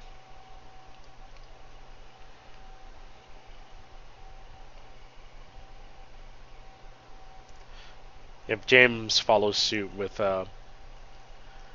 Isle coming in just to the edge of the bubble and letting loose an arrow that hits him in the back of the head.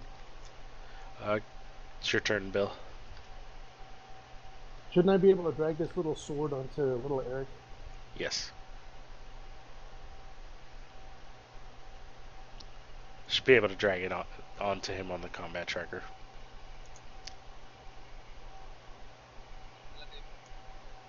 You can also target him. Yeah, there you go. Yeah, you have him targeted, so you could just double click it.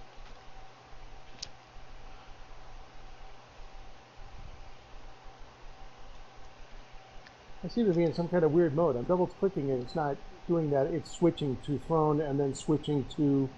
It's not doing what I want. What are you trying to do? Well, I'm just trying to roll a die for the rapier.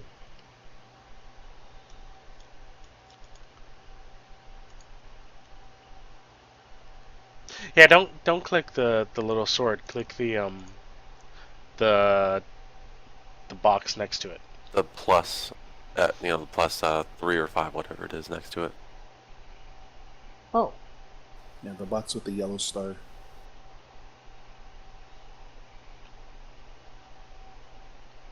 Yeah, you managed to kill him. I did it. He dies silently and with a look of shock on his face. Especially shocked that he got hit by a kid from San Dimas. Does he have anything on him that we can use? He has absolutely nothing. So that he doesn't get seen. So he wasn't using a weapon? Interesting. He was, but it looks kind of all battered and beat up. You didn't have any like a bell or anything or a horn? Nope. What's in that tent? As you look in the tent, a map of the Iron Route is spread over over a table inside the tent. Various notations have been inked onto the map, and chess pieces are positioned across its surface. Scrolls, coins, and wax seals clutter the rest of the table. At the rear of the tent, an ornately carved wooden rack sits with a wooden chest upon it. The chest is locked with a heavy padlock. Are we still inside this sphere, or was he the silent sphere, or was that further forward? You're still inside the silent sphere. All right, Bill will mark right. the positions of the chess pieces and then blow up the map and pocket that. Isle's going to keep watch and try and make sure nobody does to us what we just did to little Eric. Okay. Yeah. As long as it's quiet, we might as well Yeah, I'm gonna bash try the to chest open that. open. Yeah, I was gonna say I'm gonna try to open that thing.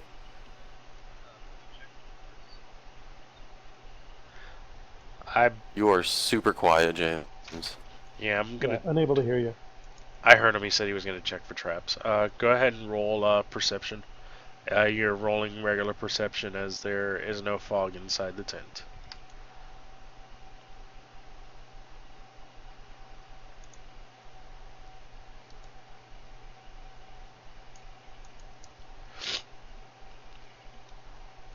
Yep, you don't see a damn thing. So, I am going to try. I'm gonna put my greatsword away, take out my maul, and just try to bash this chest in.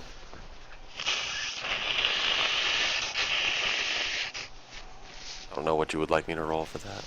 Roll me an attack as you're trying to bash the padlock. Oh, that was the wrong weapon, but roll would stay the same.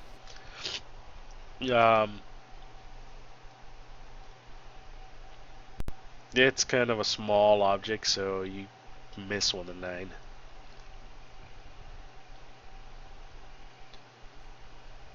Anybody else? You can try one more time. I mean, I'll bash it with my mace. Okay. Oops, I hit the wrong chest. You stub your toe with the mace instead of hitting the padlock on the chest. Good thing they Sorry. can't hear me yelling. You said I could try again. Yes. Yeah, that time you hit it. Go ahead and roll me some damage. Yeah, with that you managed to break the padlock off. I think I might break the table with that one. And actually, as you break the padlock off, a flying sword comes flying straight. The top of the chest pops open, and a flying sword comes flying straight out of it. I think you cut out. I said, as you bash the lock off the chest, the top of it flies open, and a flying sword flies straight out and right at you, Zinsin. Nice.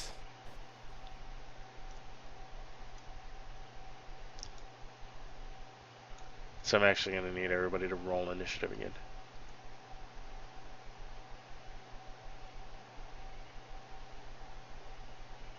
Oh, where those ones come from? I mean, I'll just be over here. My toe still hurts. Leave me alone. James, you are first.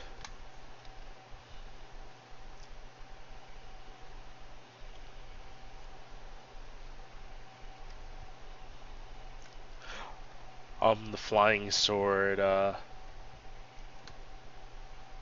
flies at you, Zinsin, and slashes at you as it swings by. Wow, Zinsin's really soaking it up. It leaves a deep gash on your arm as it flies around you. Bill and Ted, your turn. Well, he's feeling cocky, so he'll pull out his rapier and try and fence with it.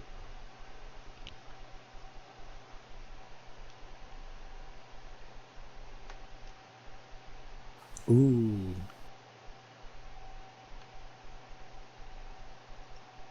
Ah. One more. One Yeah, more, you need- just regular D8. Actually, it doesn't matter. You killed it anyways.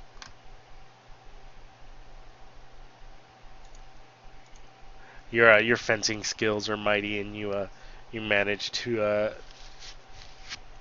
cause the magic that's causing this sword to fly to dissipate, and it falls to the floor. 2 killing blows in 2 minutes. He's really excited. But the silence is suppressing his noise. I would like to look inside of the chest, see if there's anything else nice in there. Other than more swords. I mean, the sword was pretty nice, though, all things considered. It was a neat surprise, I'll give that.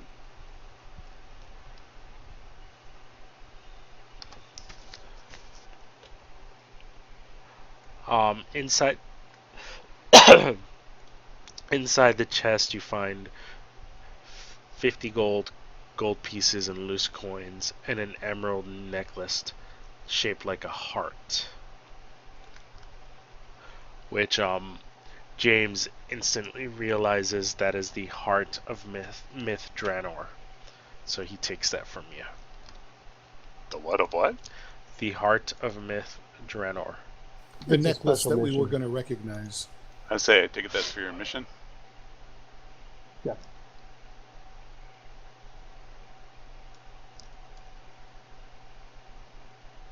All right. So inside this bubble, I'd like to go up towards the outside of the tent and check around for anything else.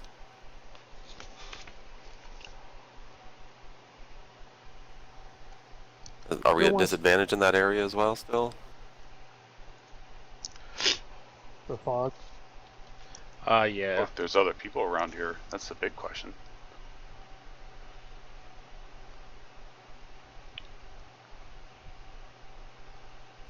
Hey guys, I see fog.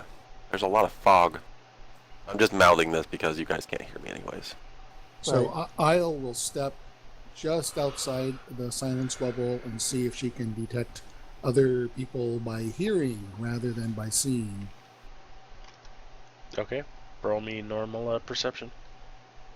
You can hear the other footsteps and other people talking nearby. About how many possible victims or combatants do I hear? There's quite a few. You could tell it's a camp. I'll come back in and like throw up my hands twice, indicating maybe 12 is my guess. I have no idea, but I'm just going to put up two full hands and then one hand with two. So I'm telling them 12. There's 12 of them. Well, they're going to be fighting other guys. Bill's trying to get to the map that was provided us that shows that there's cave entrances. He wants to dash for the cave entrance. The nearby one.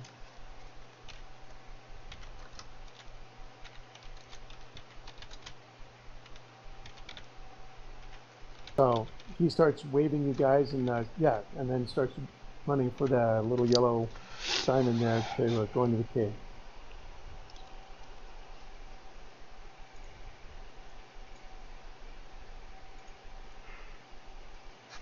You're gonna go into the cave. Yeah, I think it'll be easy to hide in there. Might be Assuming it's worth not too seeing if we can hear populated. the surf from out of that cave too. See if it leads down to the water. Oh yeah, I like that idea. Presumably the caves probably lead down, but you know, never know, right? A three-tiered chess board lies on the ground just outside the cave. Its pieces set in mid-game positions. A loaf of bread and a wineskin sit next to the board. The outlaw camp lies to the south, half hidden behind the rise of boulders. So there's supposed to be a sentry here at the cave playing chess with himself. Yep, and actually, as you come by, you notice the bandits on patrol. Just out of curiosity, Do they notice us? the Yes, they do. chess board kind of corresponds to what we're looking at on the map? No. Because that's roughly layers. Maybe it's like a communication? No. Worth a shot. Well, in any case, I run into the cave. So you said we noticed the patrol? Yeah. You notice The patrol to the notice patrol, us. and they notice you. Oh, okay.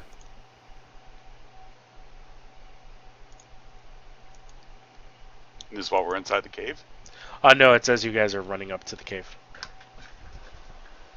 But I continue to run into the cave because I don't want to deal with a patrol. But I don't know what's in the cave. It could be even more dangerous. I'm going into it. Would you like initiative? Yes. Alright. Alright, not a one, not a one. Oh, look at that, feast or famine.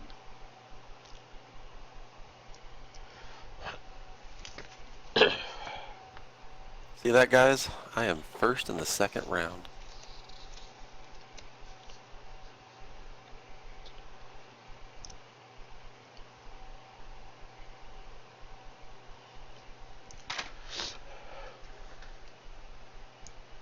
And Bill will be a gentleman. I'll let James go first. Darian, you're first. Theater of the mind as well? Yes. The stage is set. Alright, well, I'll move up to the bandits. Are they like within like 30 feet? I can move up and try and attack one, or Yeah, they are. I'll move up and I'll try and attack bandit number 1, because he's first on the list. Okay. I'll try to stab him with my, you know what? I'm going to roll dagger damage, but I'm going to call it a dinner fork. Just, why not? Because I got him. Ooh, I think I forked him. Improvised weapons don't, if I'm not mistaken, unless you're proficient in improvised weapons, they don't take your modifier. So that's just 3 damage. Oh, well, sure. No, improvised weapons do a D4. Oh, you're right. They do a D4, but Yeah, unless no, you're... they always Yeah, get straight. your It's a strength. straight D4 Yeah, it's a straight D4. because you can't determine whether they're a strength or dexterity-based weapon. Oh, well, I probably should have just used my knife then. Oh, well, that's not too bad. Yeah, I'm taking the 3 from the first one though.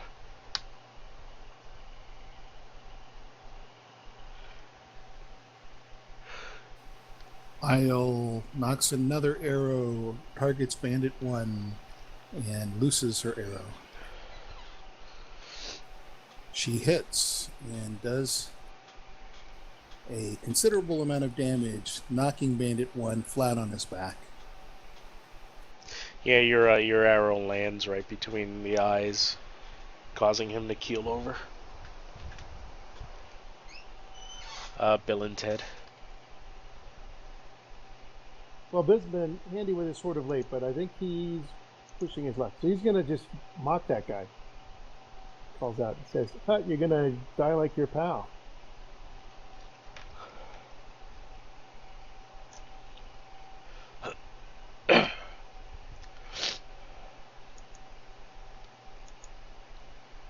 And completely unphases that.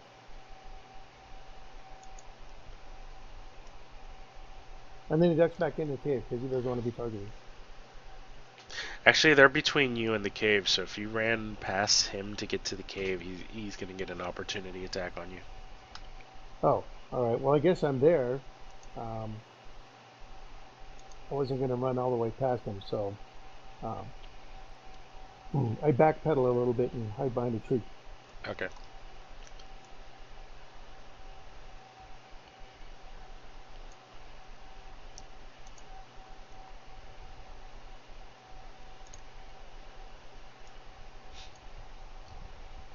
Yeah, James, you knock an arrow and you try to follow suit with Isle, but your arrow flies wide, flying into the cave.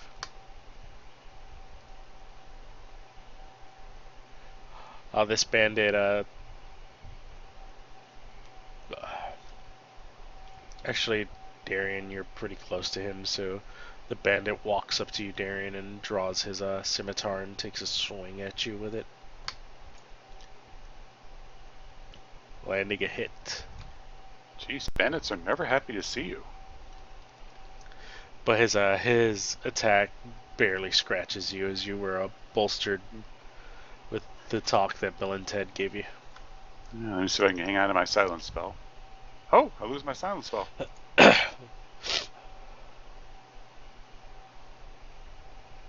Hopefully things didn't get too noisy now.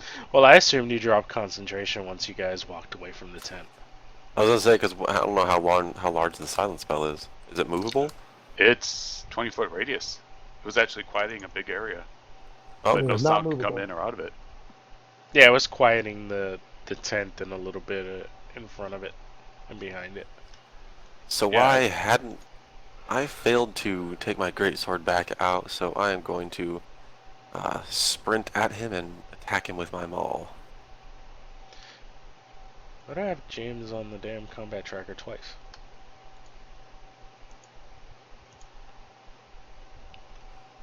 And with that hit, I do a significant amount of damage. As I hit him, he falls to the ground in death. His head split in twain. Yes. Well, bludgeoned into a pulp. Yes, pulping spattered over a wide radius. Okay, so where do you guys want to go? The tree you're hiding by... Excuse me. The tree you're hiding by, Bill and Ted, you kind of look up and you notice that there's a line attached to one of the branches.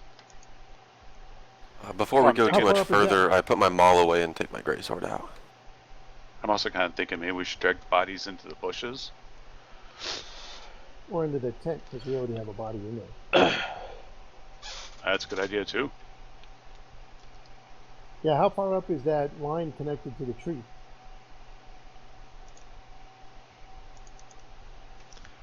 It's pretty far up. Is there like a platform or a way up and down the tree, or are they just ziplining down and then jumping from the tree?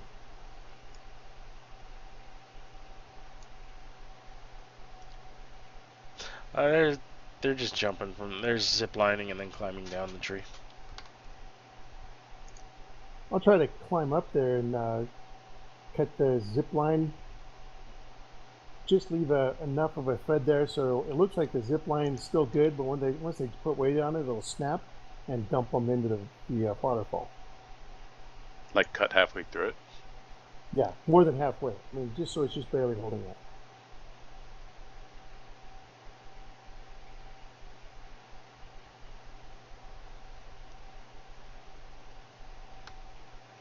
And I'm going to do it stealthily.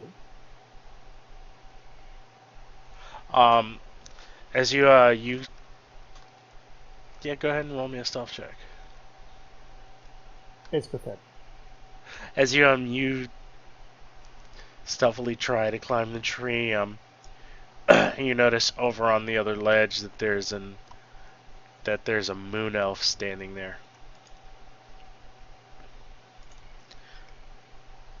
And the moon elf, with that stealth roll, probably notices me. Yes. You see her pull out an ornate-looking bow, and she knocks an arrow. A length of silk rope is fastened to the silverbark tree near the foot of the cliff. The rope stretches all the way to the statue's shoulder, roughly 60 feet west and 40 feet above.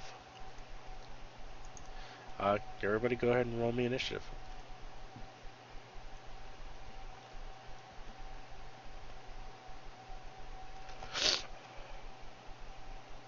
Not too shabby.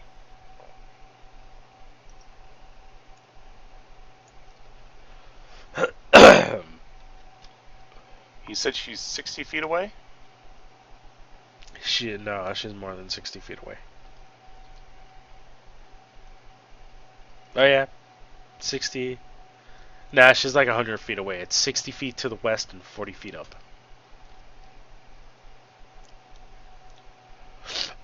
I don't want to do trigonometry. She's about 100 feet away.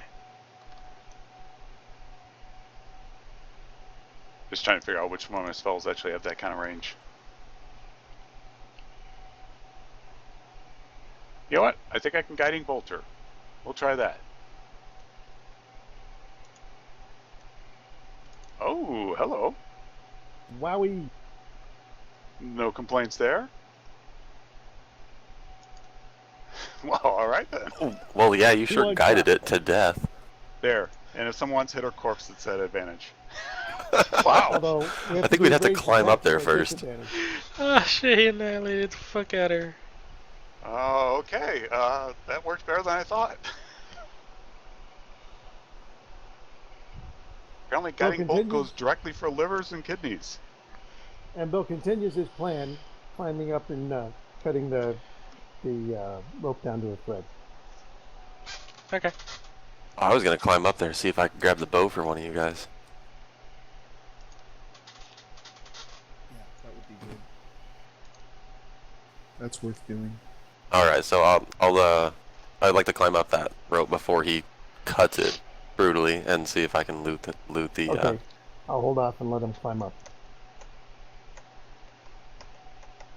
Give Who's me climbing up there? an athletics check. In fact, I sorry. give him a bardic inspiration in case he needs to use it on his roll. I say, who's climbing up there? that's Zinson.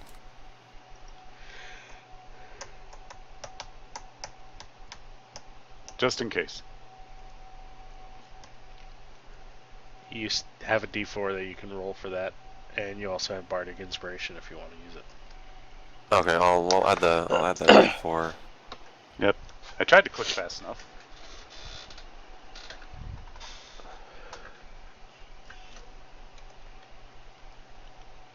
You're gonna use the bardic inspiration? No, I'm gonna take that roll. Yeah, you managed to make it up. Alright, so I'd like to loot the moon elf and see if the bow can be used for my allies. On the moon elf, you find 20 arrows and a longbow +1. Ooh, nice find. Ooh, big magic. So I will use the rope to slide down. Roll me an acrobatics check. Zipline. Oh, really? Okay. Let's try this, guys. So no guidance, but you do get the bardic inspiration. Yeah, you make it with a 19. I'll take the 19. You make it with a 19.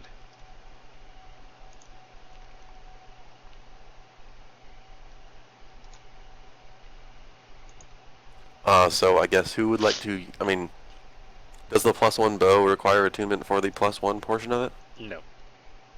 So who would like to use the +1 bow?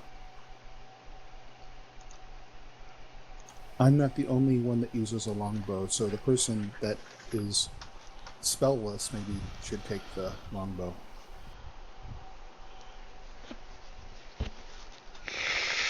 Yeah, I can't even use a longbow, so. I thought it was Darian. So you guys want to roll to see who uses it? I mean, James has been knocking arrows this whole time. Yep. But let's let James use it for today anyway, and then we'll talk about final disposition at the end of the adventure. Sounds like a plan. So James, put it in your inventory if you know how to do that. Alright, so where are you guys going to go next? Well, my whole thing was to start going into the cave. I do cut that line after our half-orc returns, and then I, sit going and start waving people and go into that cave.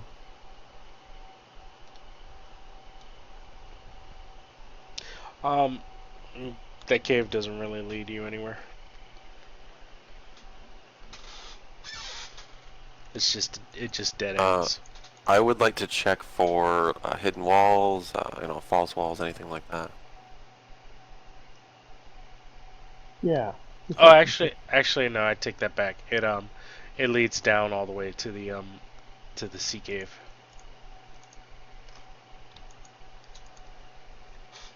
I still check it thoroughly in the total darkness.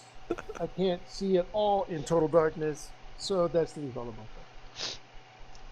As you guys follow the cave all the way down, a pebblestone beach nestles inside the sea cave. A rowboat has been pulled onto the beach, stowed away next to a narrow passage that leads upwards. The cavernous sea cave echoes with the ebb and flow of the tide.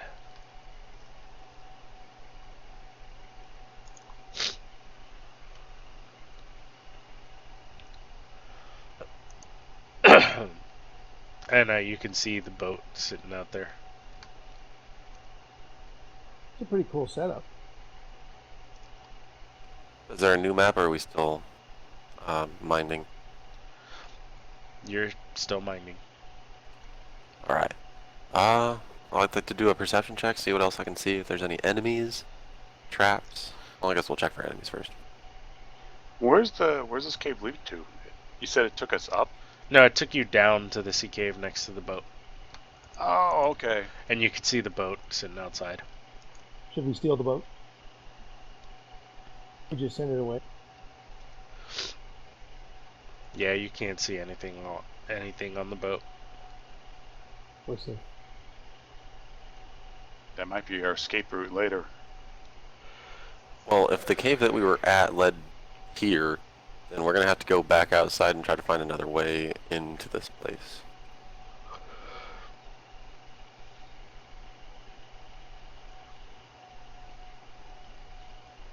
Yeah, it might be just that zip line is the only way. The zip line you cut? Yeah. Anybody have mending? Well, we can try to find another way across, see how strong the river is that's flowing there, the waterfall.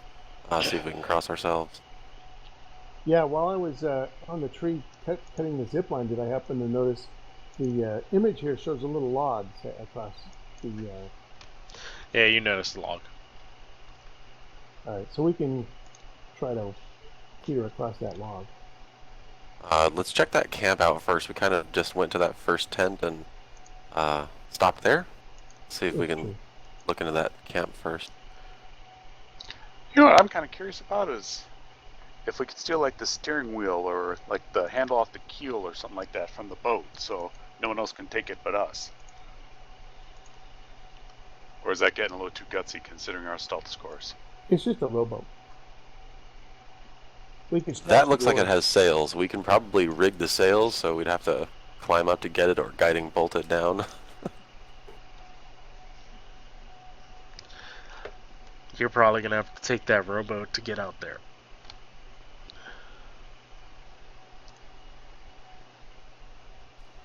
Get out there? What do you mean? It's pretty far from the cave, man. It's like super deep water. It's not sitting right next to the cave. It's kind of a ways out. And then we'd have to swim out to get to it? Yes. There's a rowboat in the cave, and then a big boat outside the cave. Yeah. You would have to if we want to secure that sailboat, we might need to be able to tie an extra rope on the sail drop down mechanism to prevent it from falling for anybody else. Until they notice what's stopping it. But we can just hide the oars for the rowboat, and then they have a heck of a time getting out to the ship in the first place. That works. Yeah, we'll hide the oars in the dirt and pat it down and make it look like it's just been part of the beach, and then we'll know where to go dig them up. So we want to head back to the camp where we took down Eric. Yep. So I want to check from one of the bushes and see inside of that camp to see if I can find any enemies.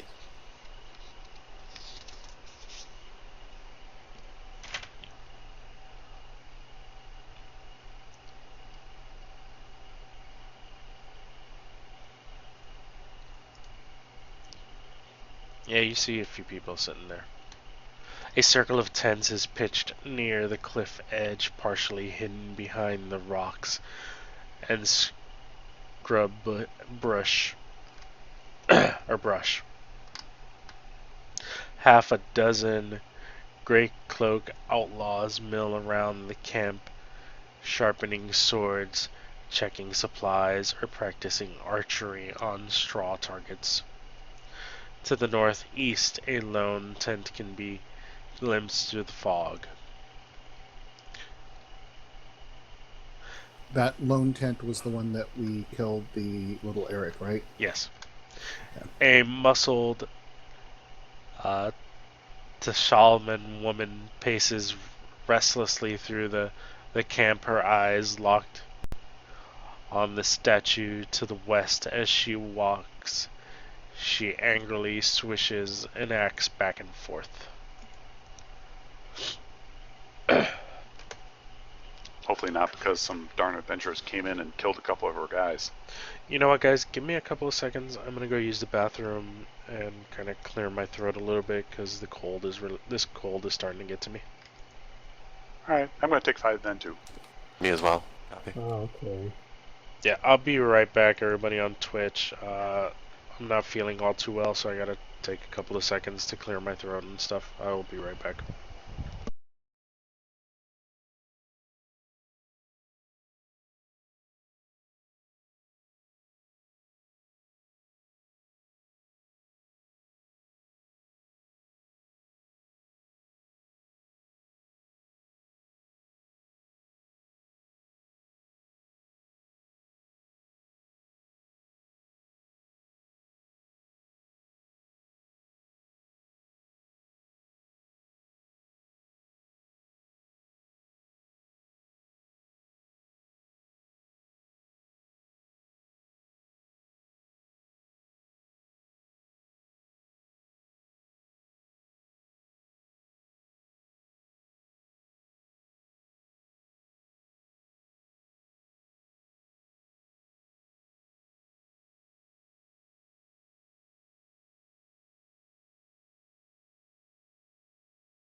I've returned.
All right, I'm back. Welcome back. Hey, I have a question since I'm still fairly new with Fantasy Grounds. So my character has the savage, or because he's a half-orc, has the savage attacker, which Alright, lets I'm me back, add a Nicholas. hit die, or not a hit die, but a damage die to whenever I crit. How do I add that feature to when I crit? Do I just have to drag that in? I'm sure there's a clever way to code it, but I would just make a separate weapon attack for it, is what I would do as a player. Okay. But I'm sure there's some cool way to code it in. I just don't know what it is. There's a magnifying glass next to the weapon that opens up a little sub-window. The sub-window has some modification features in there. And you can drop, if there's a bonus die for crit, you can drag one of the dice icons there into there and drop it in there that represents the extra die. Is this a one weapon only bonus? No, it's anytime I crit. Shift What you want to abilities, do is you weapon. want to do a magnifying glass to the right of the word weapons. That's a title of all your weapons.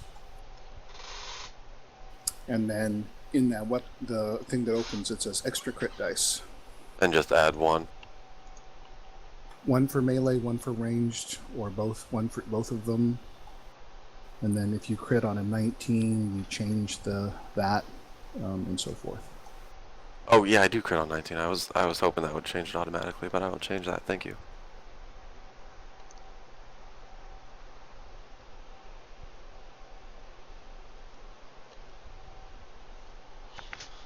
Alright guys, I'm back.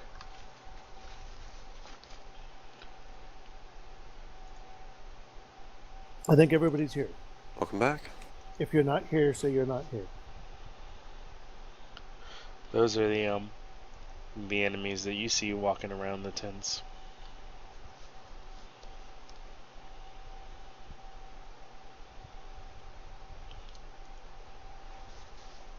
And what are you guys gonna do? So I want to lead them out of the camp. We could stand over at the military tent, and then you guys hide in the woods, and I'll go by the military tent and yell out, "Spock, help me, Spock!" And when they come over the tent, then you guys get them as they go by. Wait, help me, Spock? I yell out something. But we might as well just act with surprise and just charge in and get them as surprise. Gosh, there's a lot of them. Not that I do not approve of the Spock plan. The bandits were fairly easy to dispose of. I'm worried about the one that's larger, swinging the axe. So the nice thing to say is Durala sends her best wishes, Durala being the name of the other side of this truce. Do we know for sure that she is, maybe.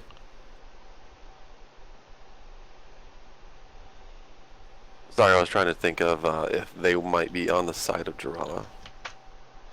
No, Durala's the Dragonborn and has kobolds working for her. These guys are the guy that's got the 100 gold piece. The Grey Patriots. Right. These are Grey Patriots here. Well, Maybe I'm we down should for combat. befriend them. Maybe we should befriend them and just warn them that we saw the kobold plotting an attack on them in the name of Durala. And you guys want to attack the guys at the tent, or do you want to go find out what's happening with the other people? The west side with the little, looks like a wagon, a little covered wagon. Well, you do have the statue's crotch to check out. I'm not going to reflect on how bushy it is. Reflection assumed. They But look like they're I say we from take these tree guys now. out.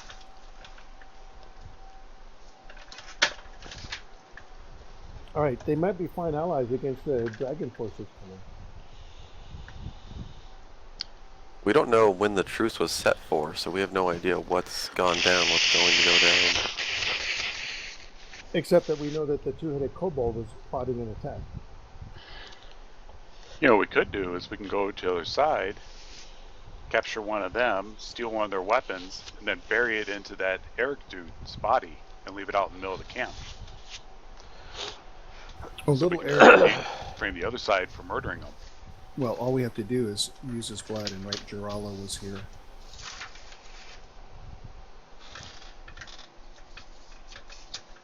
I like that. Because I think all these guys, Bandits 1-7, are our allies as far as having another attacking force coming. We want them to fight each other and winnow themselves, and then we just go and pick up the survivors. The problem that I see is I don't see any way for us to get over to the other side. Well, we can run across that log, but Well, it'll we probably can be cross the observed. log, but I mean everybody is going to be between us and them, right? It's not like we can go and Yeah, start there's no attacking. there's no way to get to it without at least causing some aggro, because I mean I'm not going to be able to climb that tree as stealthily as I did before with my armor. So we don't have to worry about stealth if we get these guys stoked up and say, hey, the dragon guys are planning an attack. You guys need to go and attack them first, and then they run across the log. And, you know, they go over there, and we just follow them.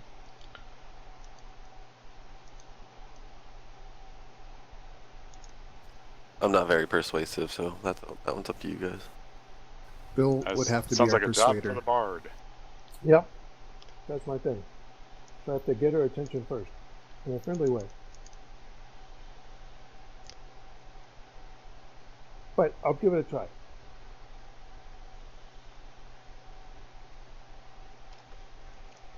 So While I see that he's she's pacing back and forth, and I'll see that she's, you know, got a easternmost excursion or a southernmost excursion. And when she gets to the end of that, I go, psst, hey, and try to get the Lucy's attention. And she looks over at you and shouts, "Intruders!" Everybody roll initiative. Well, it was a good idea while it lasted.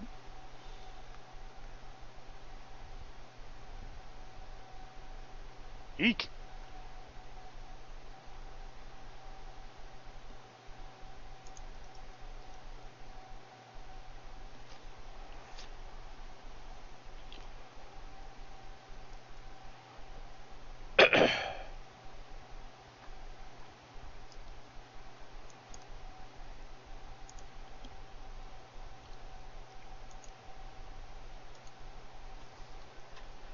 James, you were first.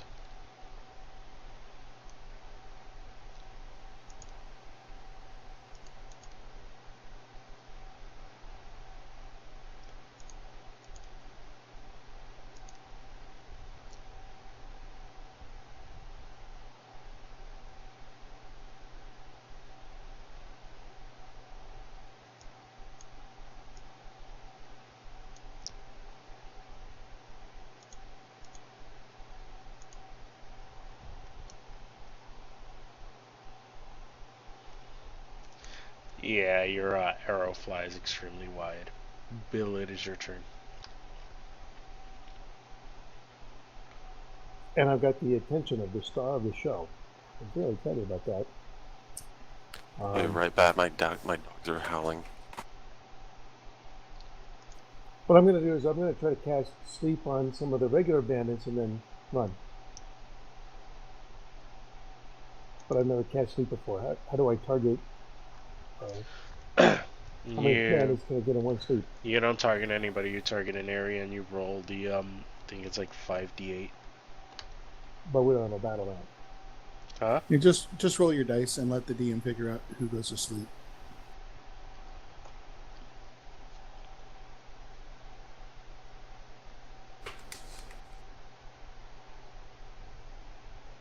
Okay, so you do 5d8. Right. When you hit the it doesn't. It doesn't have a 5d8 button. Just right click on your d8, choose the number 5, and then drag it in the chat.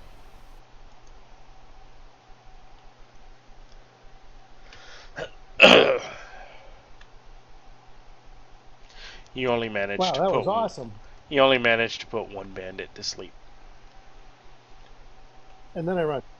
And a roach that was skittering across the floor also falls asleep. I guess that's the best I can hope. At least you got the roach.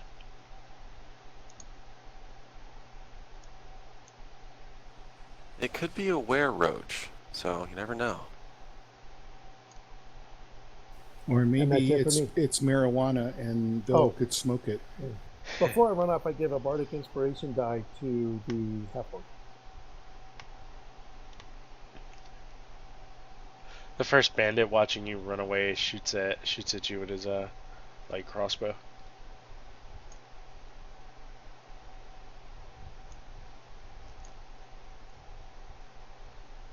Yeah, crossbow bolt bounces off that extra 5 that you have. Bandit 2 saunters over to number 3 and kicks him. Wake your lazy ass up.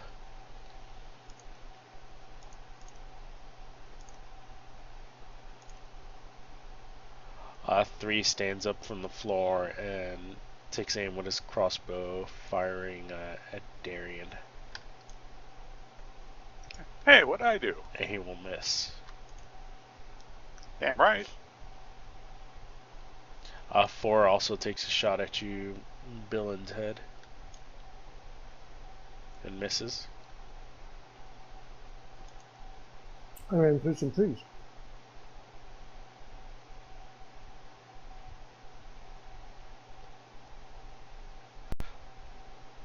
5 is actually going to run up to you and draw his scimitar and slash at you with it. And you manage to deftly jump out the way. Man, people just don't like bards, do they? 6 is taking a shot at James for a miss. And 7 is also taking a shot at James. That will hit.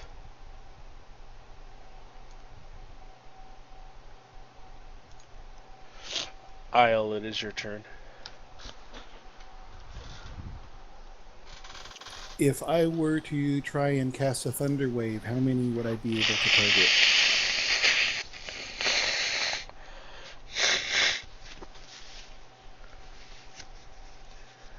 You would hit Bandit 5, 6, 7 and the Berserker.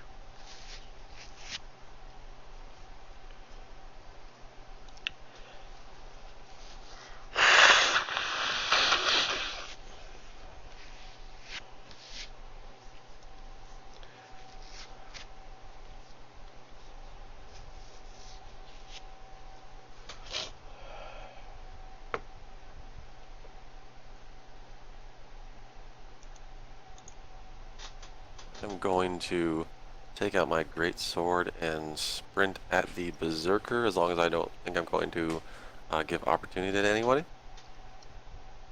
No. I will swing. Missing.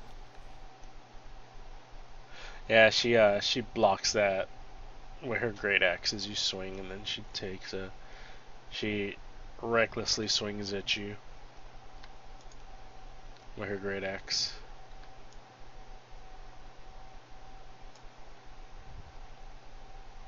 Missing you. Darian, your turn. Alright. Remember, guys, she recklessly swung, so she's at disadvantage. I was considering just casting Hold Or Person. rather, we are at advantage.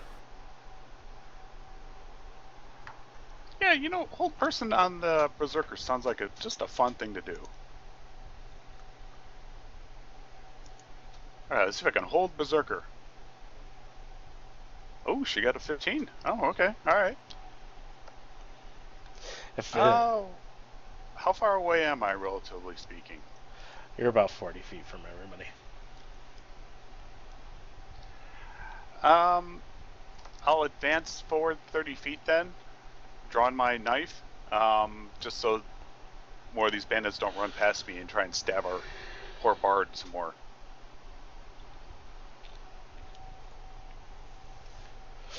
James, it is your turn.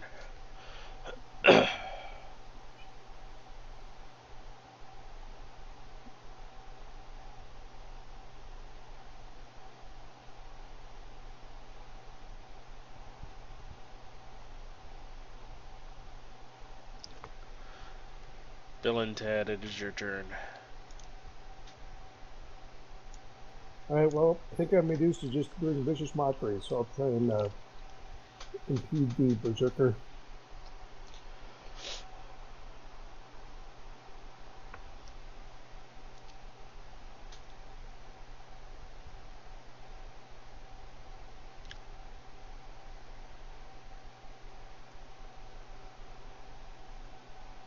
I've transitioned her to heavy damage. So basically, I just called out and said, "Oh, look, he's so cute with that little sword."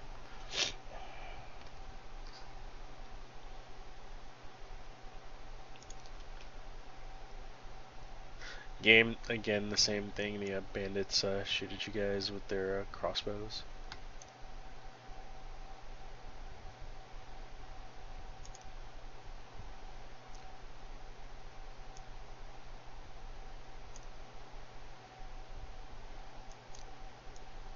Ow. Hmm.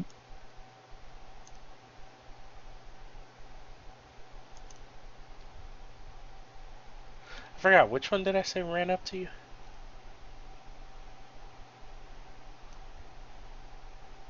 I think it was four. Four ran up to you, to Bill.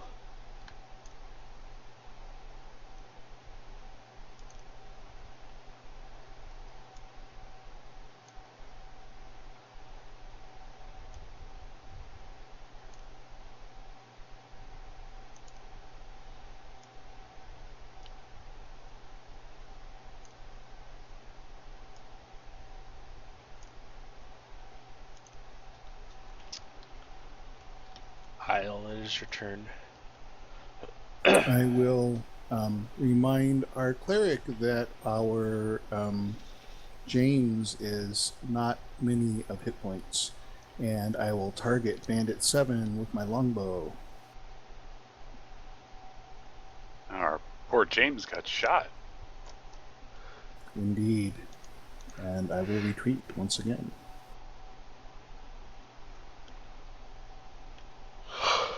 Noticing that the berserker recklessly attacked me, I'm going to attack her. Her, right? Yes. Oh, both of those were 20s. That is very nice. Wow. I'll be impressed when you have disadvantage and roll 2 20s. So with my savage attacking from my half-orc, I do a significantly okay amount of damage. Significantly okay. I love it. No, James, he got woken back up. And she recklessly attacks you again, Sin, and misses.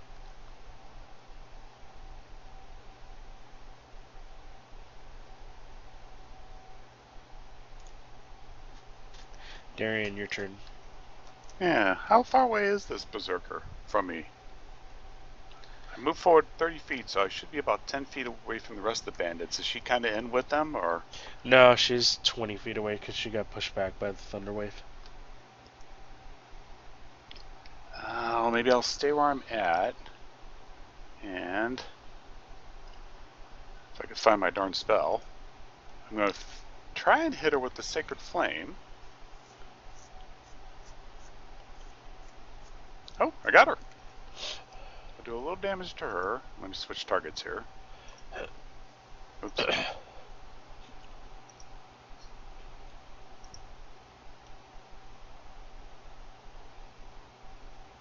There we go. And as my bonus action, I got too many spells. There we go. James, it is your turn. And I'm actually gonna go ahead and move things along for you guys to speed things up, since it is 10 minutes to 3. Is that to 3 p.m. your time or a.m.? 3 a.m. my time. Nice, almost midnight here.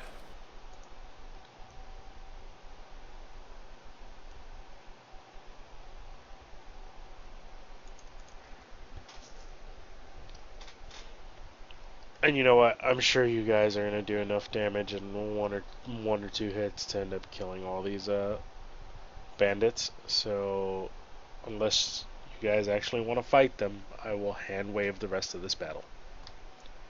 I got no problem with that.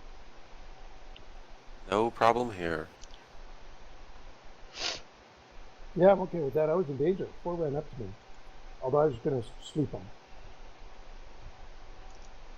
So I have 1 week in integrity. Frank, Yeah?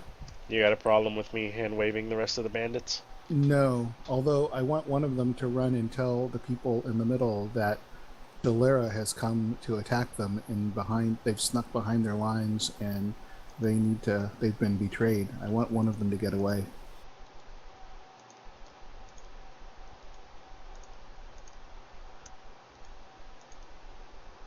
You know, you notice one of them runs past you and over the floating log over to the meeting place. Or, well, the statue's crotch, I should say. Now, Onward to the crotch.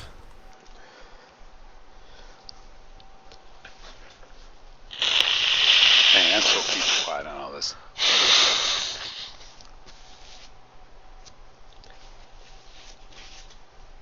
You didn't hear me when I snickered the first time when I was reading it to you and they said there's a bush on the damn statue's crotch? Well, it was And I built noticed in the there was a 70s, stout, you know. there's a stout tree there as well. Yes.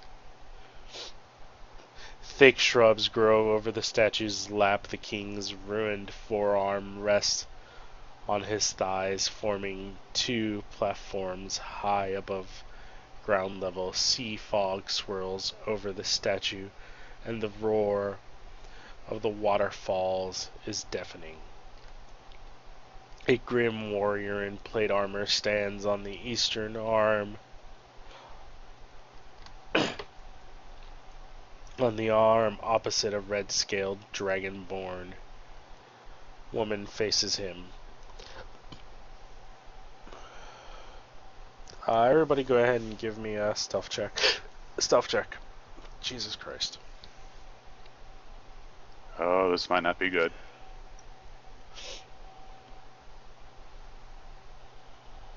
I think I'm purposely stepping on twigs along the way.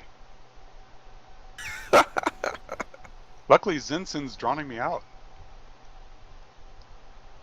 I'm like, I'm gonna stealth, guys, and just sprint.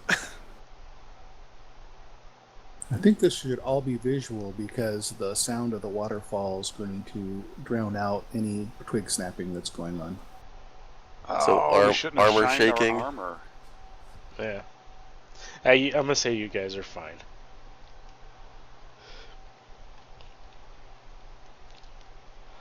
Sand Krulik calls out to the dragonborn opposite.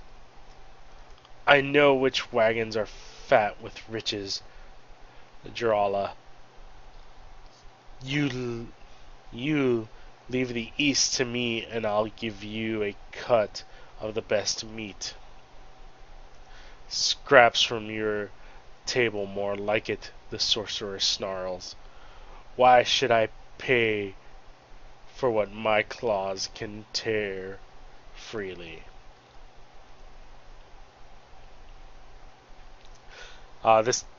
This back and forth kind of continues, and you hear them arguing back and forth with each other as the surviving bandit comes up and tells Sand about the betrayal. But as that's happening,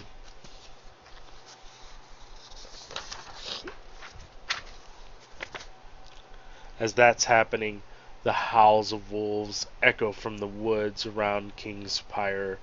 Crows take flight from the treetops, and a cold breeze blows in from the sea. Something is moving up there.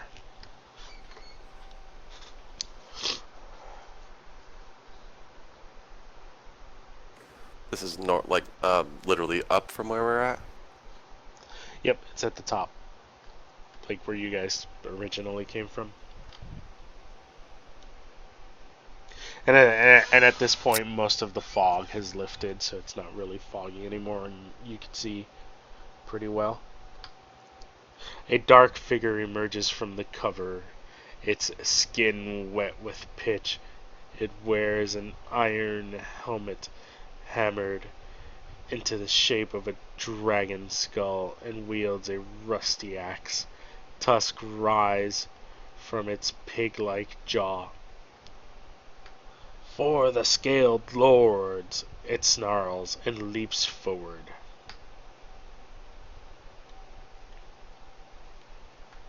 Attacking the guy that we get a reward for? Yeah, he jumps down to attack him, and you guys notice coming in from behind you.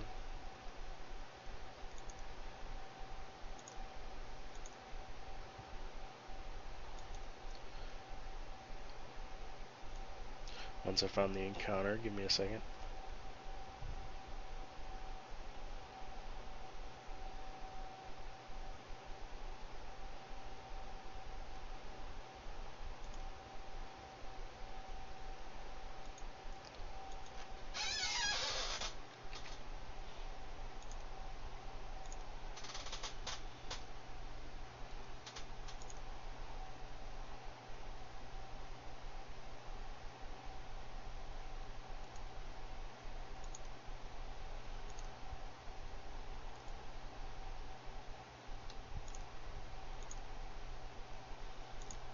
You guys notice 7 orcs coming in from behind you.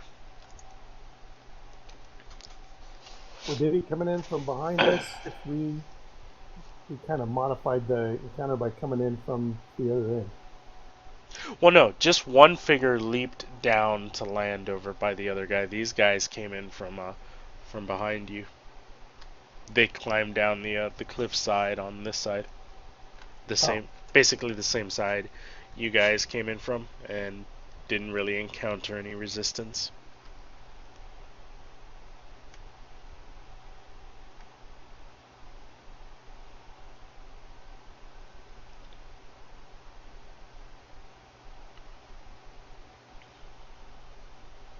So there's just going to be a fight between that guy and between the two leaders, and we're going to fight the orcs.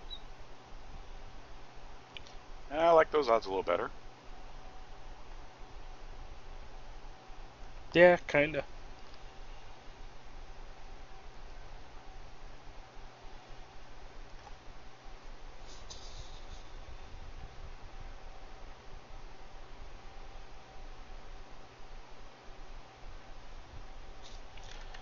Bill and James need to be. Oh, James rolled. Bill and Darian. There we go. I'll list first. Oh gosh, I guess I'm gonna. Do I have an opportunity for Thunder Wave, or are they spread out? You'll catch the first 3 in the Thunder Wave. The rest are kind of spread out.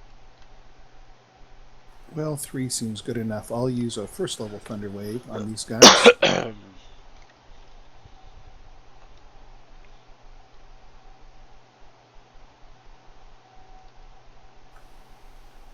And I think to myself, gee, that wasn't as effective as I'd hoped. James, it is your turn.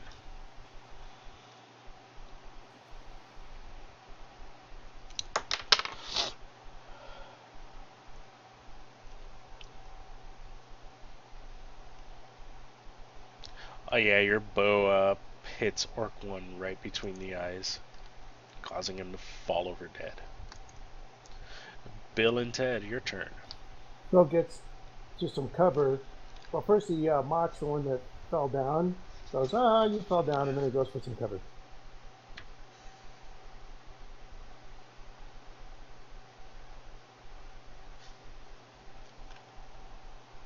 That guy doesn't understand what I said.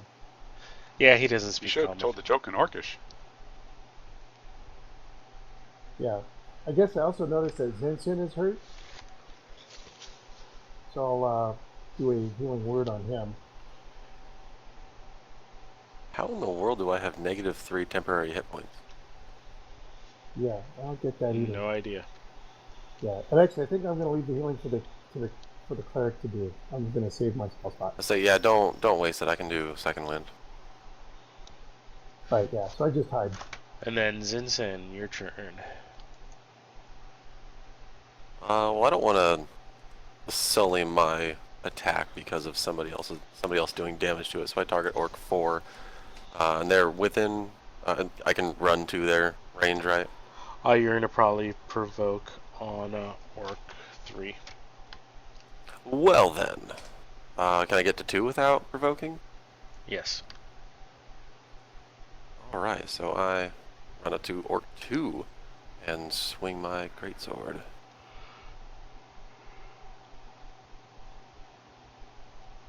You decapitate Orc 2, sending his head flying off the cliff. And that'll be the end.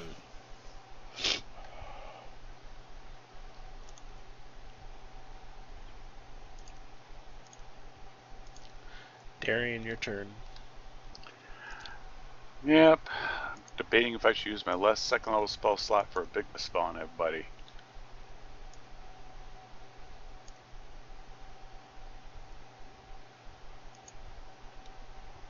Or if I should hang on to it to keep somebody from escaping.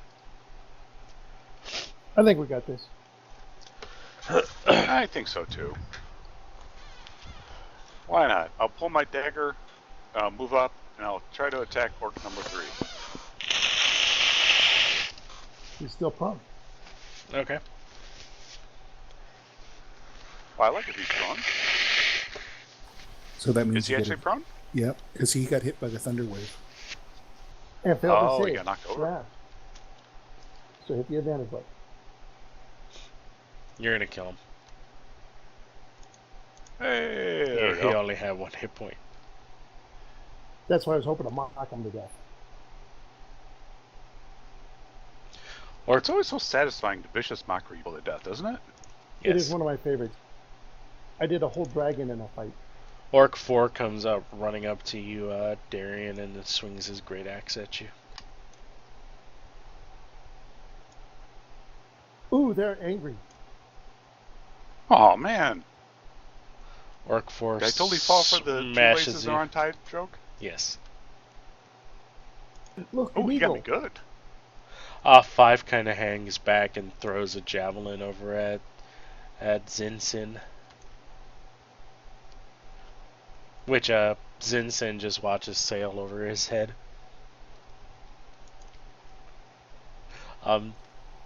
6 moves up a little bit and launches a javelin over at Isle.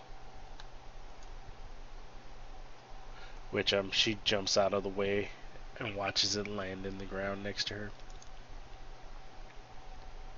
7 is gonna run past you, Darian, causing an attack of opportunity and attack Zinsin with his axe.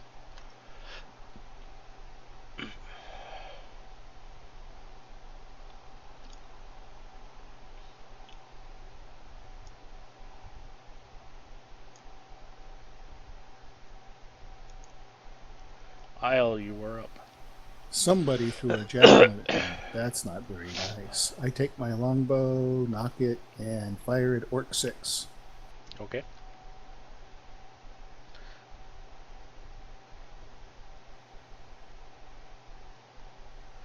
James.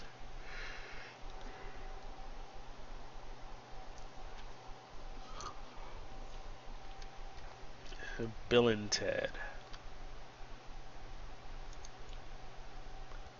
Yeah, Heyo, I'll try to mock how are Orc you? number 6. We just got clobbered by something. Stano NPC.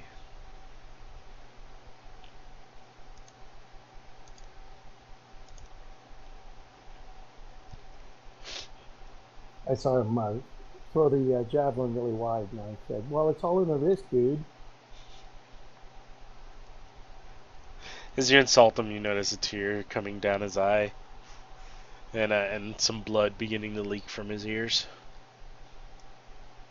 I love it. I bonus action use second wind to heal.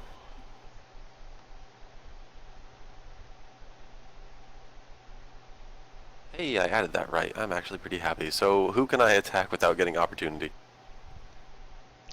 If I'm not mistaken, 7 ran straight up to you.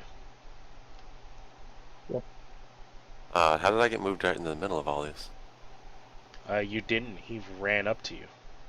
No, I mean my initiative did it drop? Combat tracker just shifted him. Yeah, that fucked up. Alright, so yeah, I'm going to attack Orc 7.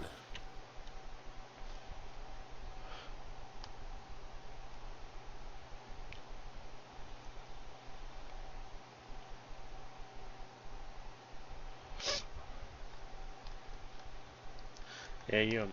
All right. I am also going to attack orc number 7. Um. What's up? I don't think you were standing next to Zinsen, so Orc 7's at least 10 feet away from Oh, you. he ran past me, didn't he? Yeah. Oh, it's orc 4 that's in front of me, isn't it? Can I just attack orc 4 then instead?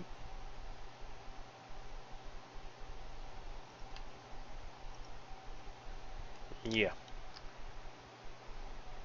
You want me to roll again?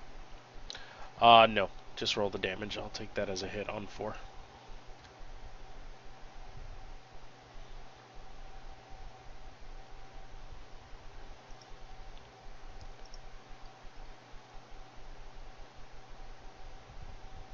All right, and I took a pretty nasty thump there, so...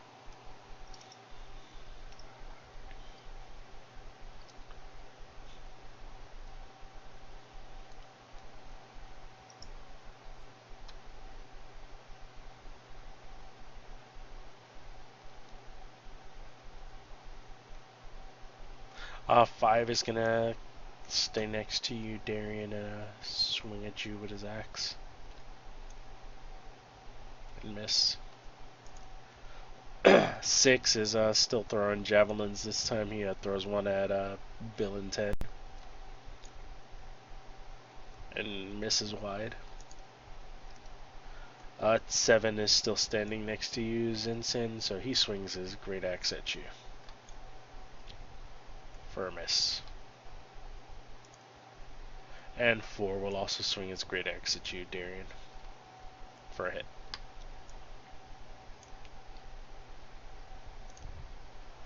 Oh, I think I healed myself last round. Yeah, just a little, right? Well, I've been trained on Orc 6, so I will continue. And my arrow is going to miss the barn. You overshoot him and you watch your arrow sail off the cliff into the ocean. You hear the plop. James, it is your turn.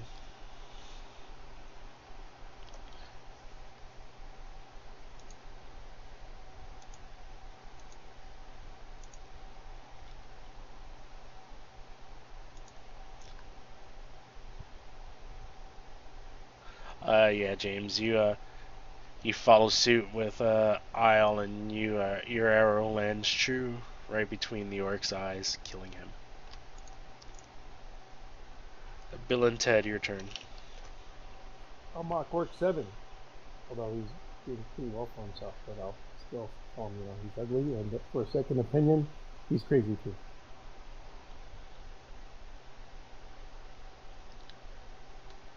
They're not even paying attention to what you're saying. Oh. That's it. I'll duck behind cover so I get +2 on my next attack. How does that work? You'll what? I'll duck behind some cover, so if they throw a javelin at me, I'll get 2 cover. Okay. Zinsen, it is your turn.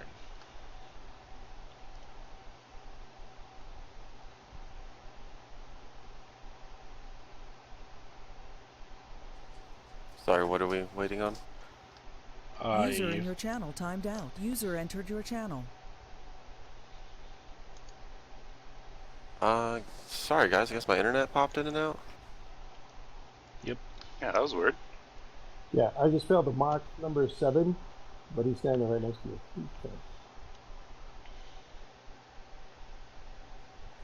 Is it my roll then? Yes.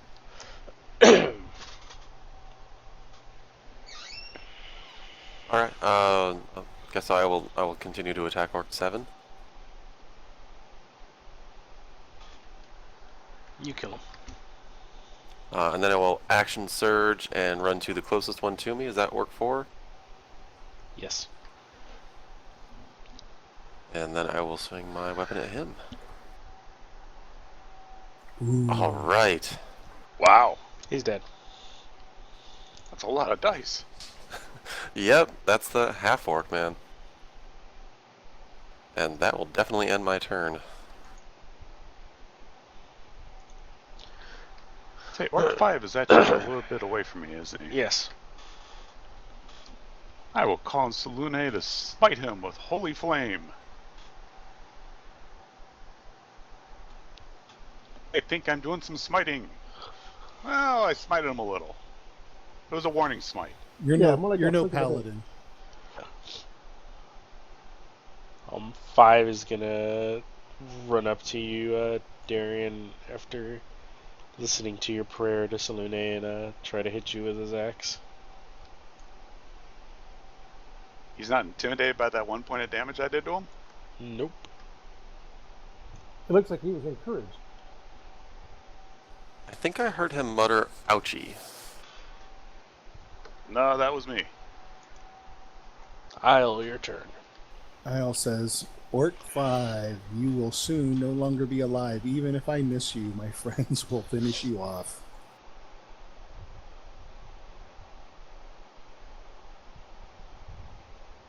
And an arrow goes flying into his shoulder.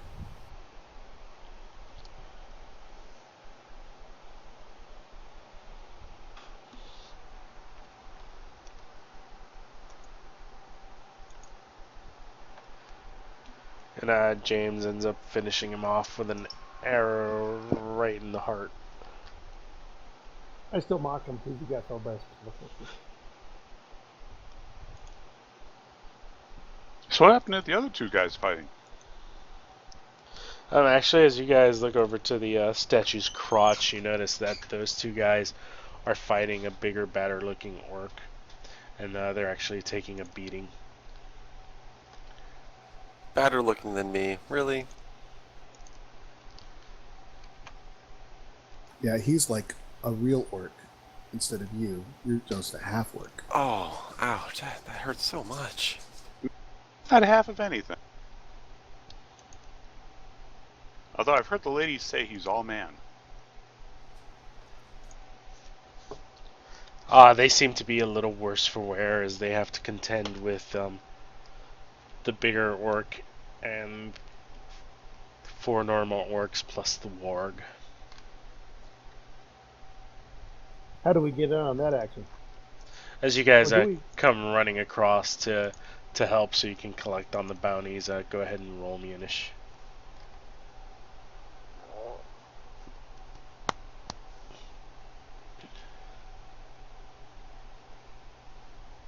Oh, well, I'm busy drinking. Isle, you just had to one-up me, didn't you? I guess so. Not even one-up me, you dexterity upped me. Bill and Ted.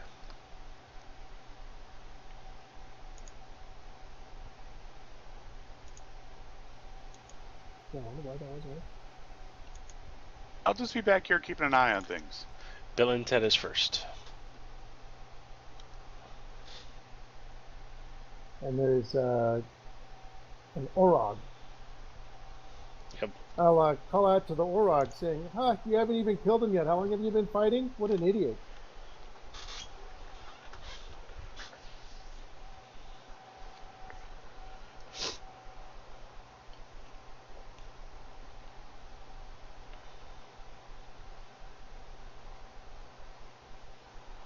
And she looks down going, "Oh, you're right." And we'll have second guessing on herself the next time. Isle tries to keep her distance from the main fight. Her longbow gives her 120-foot range. She's probably not going to stay that far back, but kind of a little bit back anyway. Targeting Gnarl, Shieldbiter. Let's see if we can take this guy down. I'm sure I can't, but we can contribute to the war effort here. Yeah, baby. Ooh, that looks promising. Another shoulder shot. Alright, it- to she's get still to the... disappointed. To get to Gnarl Shieldbiter, am I going to have to cross people?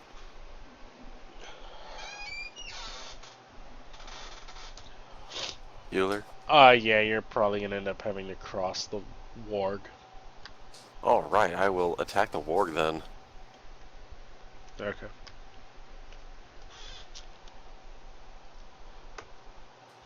Never mind. And I'm assuming Darian and Zinsen are in the front.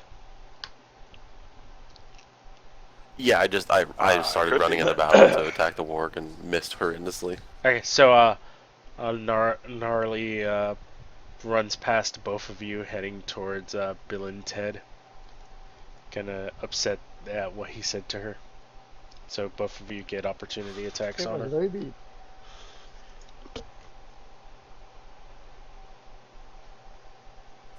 The Orog is female? I guess so. Ew.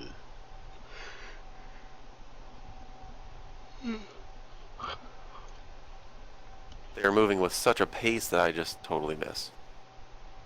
Did you get a disadvantage on the attack? Oh no.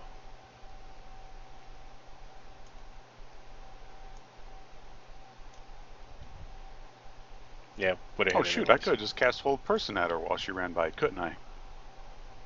Oh well. As a warcaster. Do you have a Warcaster? I do. Ah. I just realized, like, oh shoot, I could have done it. But Yeah. you can cast a cantrip as a tribute, No, or you can just cast a spell. Oh, just wow, okay. Is it the first attack that has disadvantage, or all the attacks? Only the first attack. Okay, well, she has a multi-attacker, so she attacks you again.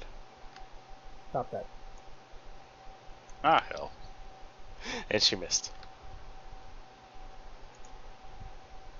So it's like the vicious mockery had a delayed effect. Yeah. The orcs sit there launching javelins. One goes to Darian, which he blocks. Another one goes to Zin, which he sidesteps.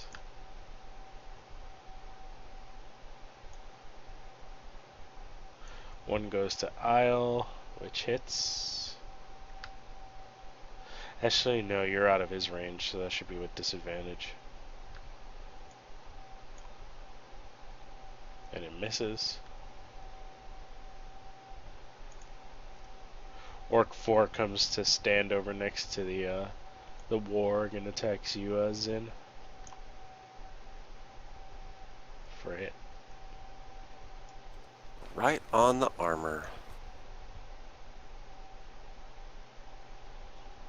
He finds the chink in your armor and buries his axe deep into you. Wow, you're in bad shape. No joke. The warg attacks you as well,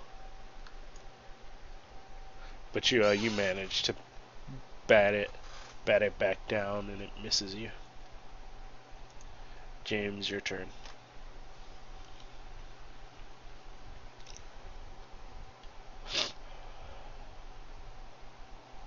Dang it, on a 17. Wow. Well, assuming Shieldbiter is accurate, it's probably, has a shield and armor. Darian, your turn. Dear Lord, Zinsen got hit bad. Zinsen needs food badly. Start passing Ooh, around good. the good berries. Ah, I don't have any good berries. That's my Thursday night character. Well, I was going to hold Snarl in place, but perhaps I should heal Zinsen.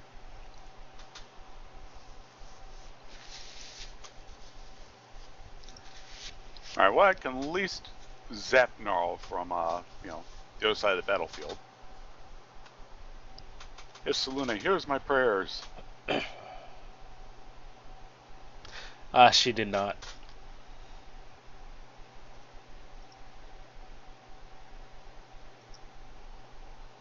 I'm targeted right. There we go.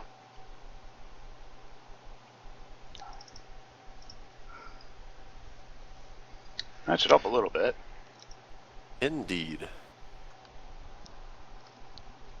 I'm starting to run low on spell Ted's slots. boned. Bill and Ted, your turn. He's going to go down. So first he'll sleep some orcs. Can I get a couple of those javelin throwers? Who was it that threw javelin? Roll me those 5d8s.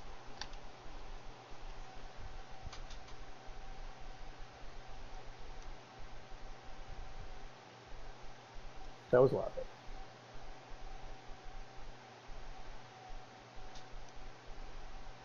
You managed to sleep one orc.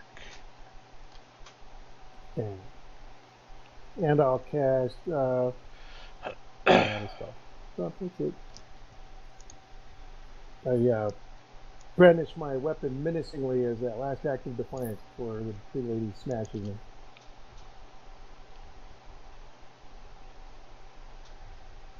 Okay, noticing that Orc 3 was the one that cast a javelin at me, I'm going to cast a javelin back. I'm going to shoot my longbow at Orc 3. Okay. And I'll say, well, okay. Try and get me, I'm going to try and get you. I bet you die before I do.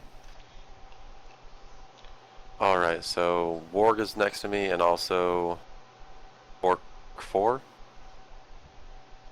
Yep. So I believe I still have Bardic Inspiration, so how do I add that to my roll here? No, it's been a little more than 10 minutes. Oh, has it? Okay. So yeah, I'm just going to attack the Warg.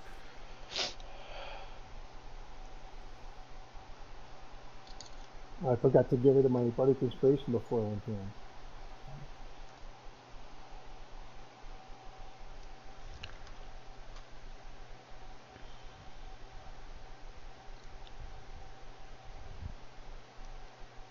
It happens to the best of us, right? Narla is gonna walk away from you, Bill, causing an attack of opportunity, and go to Darian and start swinging his her great axe at How him. rude. Jeez, what did I do? First one hits, second one misses.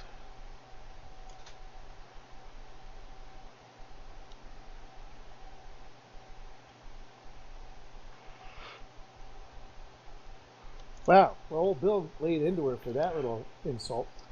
Yeah, no kidding. Orc 1 Stabby McStabbykins over there. throws a javelin at you and misses. Orc 2 is passed out cold. 3 throws another javelin at Isle and misses. 4 attacks in.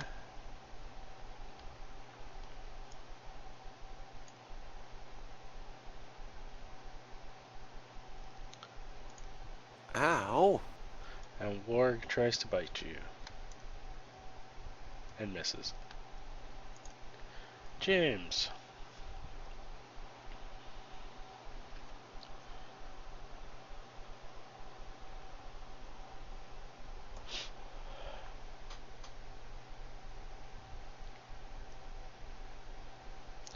Darian. Same dilemma as last round.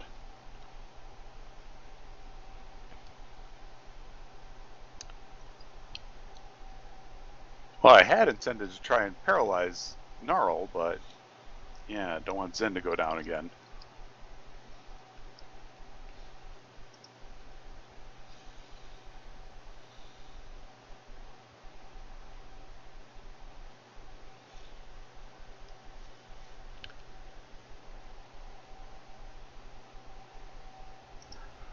Very nice heal. I roll good once in a while.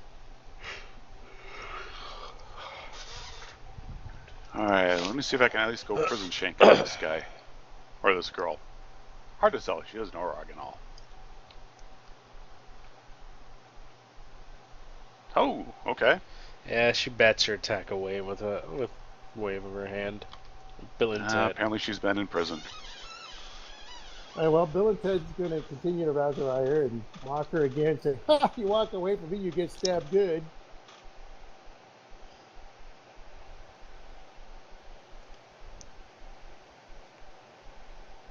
And she just don't care. And I'll give a Bardic Inspiration die to Zinson. She looks your way and she scratches her cheek, giving you the finger.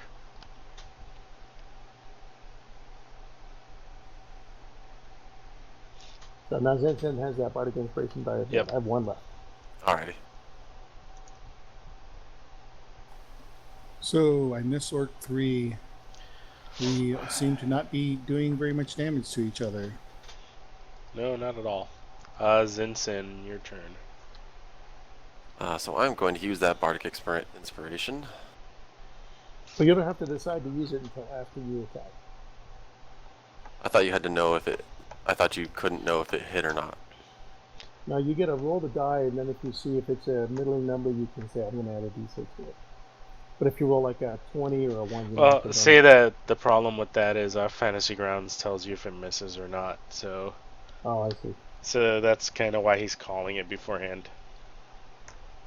Because I'm fighting the warg right now, I'm actually just gonna save that. But I will attack the warg. You're not a combat. Oh no, you're not 3 yet. I am 3. No, I'm talking about Bill and Ted. Yeah, no, he's going to be a lore bard anyway. Darian gets 2 swings from the Great Axe.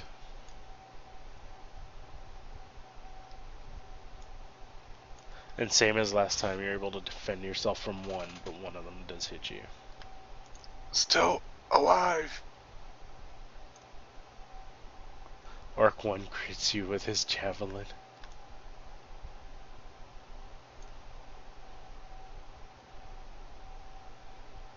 And Bill and Ted is hit with a javelin pinned to the ground and out cold. Oh no! 2 is still sleeping.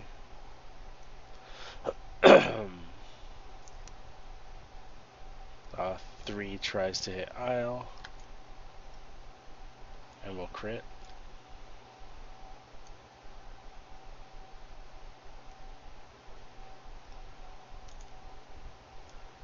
4 attacks Sin and misses. The warg attacks Sin and hits.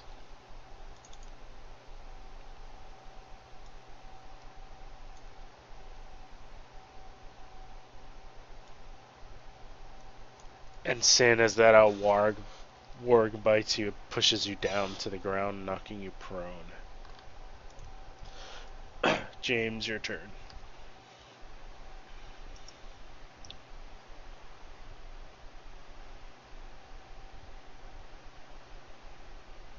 Hey, how come they're getting crits and we're getting 1s? Alright, let's see if Salune can help preserve us in our time of need.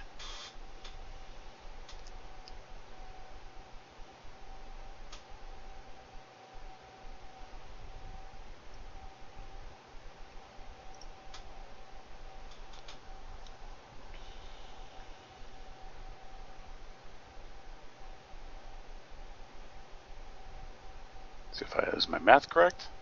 My math is correct. Spam. Spam, Yep. spam, spam. I'm just too lazy to program other numbers in.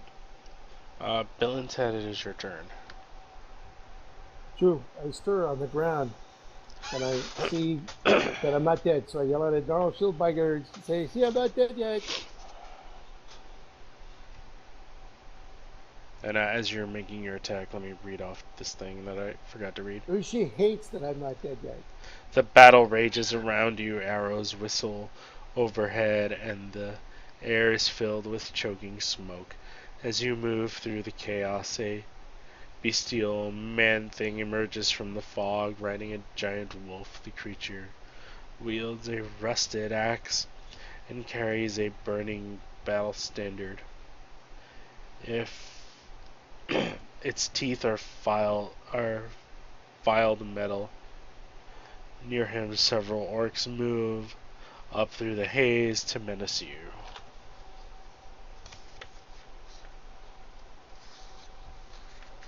That's not what I wanted. I give my last bardic inspiration die to the archer, James. Okay.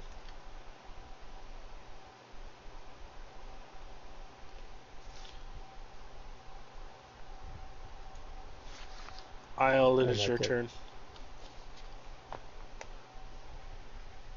Okay, well, I guess I'm going to continue my duel with Orc 3 and hopefully end it. Hopefully. Yes! Right between the eyes. Zinson, it is your turn. So I'd like to use half my movement to get up. Okay.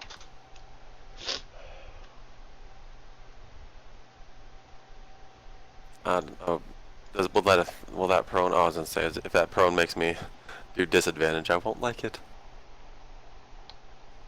Can I say that if my roll is lower than a 10, I'd like to use my bardic inspiration?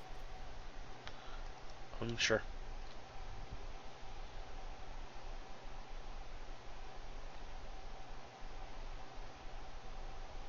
Well, that didn't need to happen. Yeah, Huh? just saying that really worked.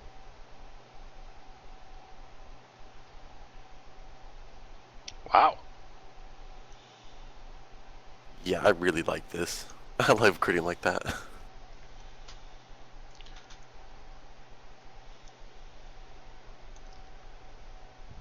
Swings at you once and twice. First one misses, second one hits. Third verse, same as the first. Yep. Same damage as the second time I hit you too.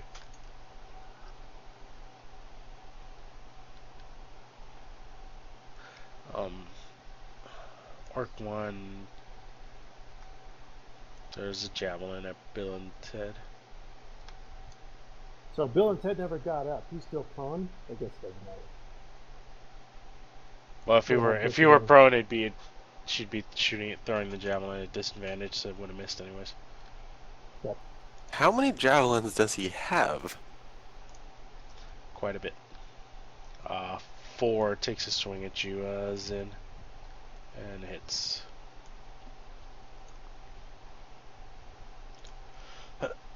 James, you have bardic inspiration.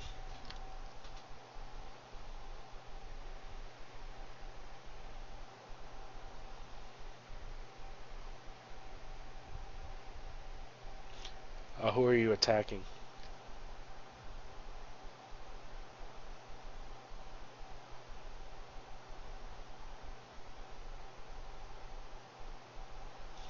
We need to know who you're attacking. No, okay.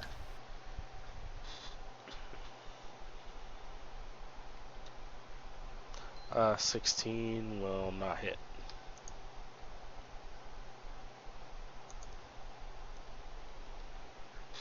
Darian, your turn. Man, this is getting ugly.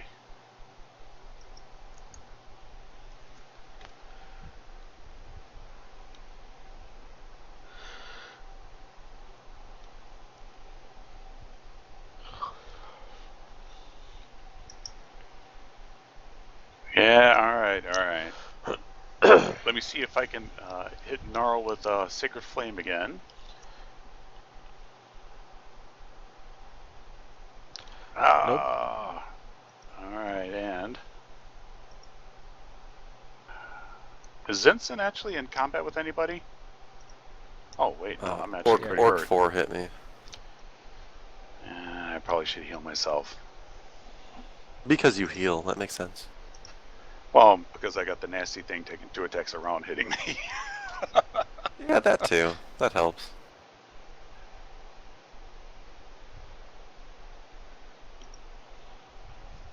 I'm out of first level spell slots, so... Alright, so we'll continue to mock her. Saying, oh wow, this fight's going really long. I guess you're just getting old.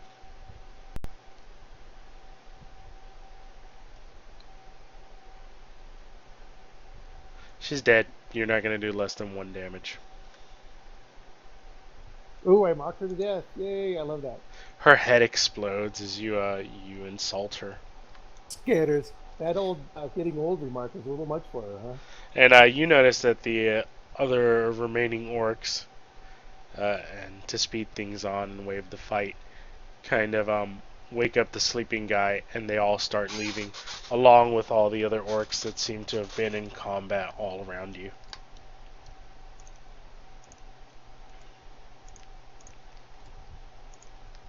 And to speed things up, you guys end up taking the two leaders prisoner.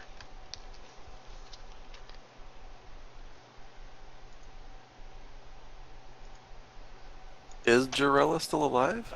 Yeah, they were barely alive. Okay, they were there. Makes sense. And yeah, you guys find 50 gold from the meeting place. Some more gold and stuff from the orcs.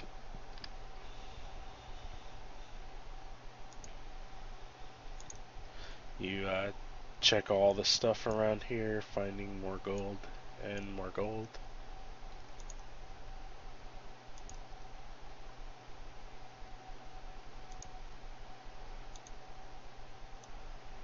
And more gold.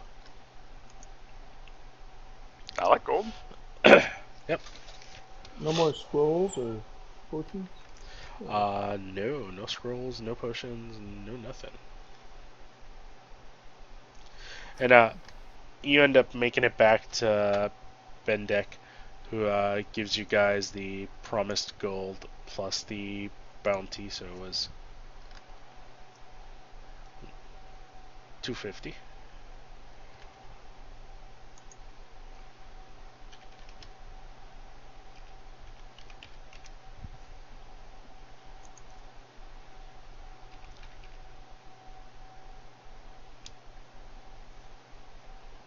You guys also receive 600 experience. James, you receive 2 renown.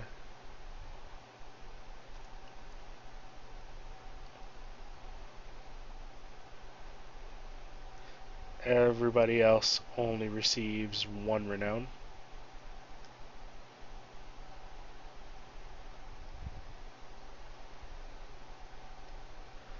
And 10 downtime days. And now is the time where you split the magic bow. Whoever wants the magic bow and does not have a magic item, please roll for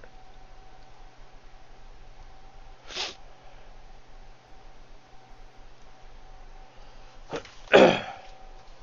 Isle has no magic items, but given that she's a wizard, I think she's going to let James have it.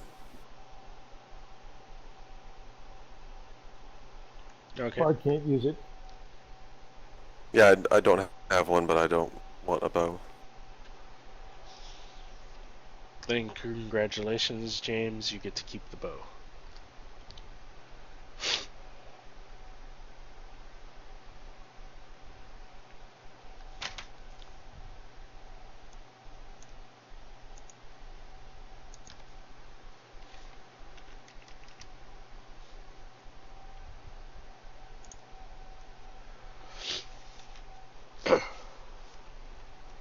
No story rewards or anything like that? No.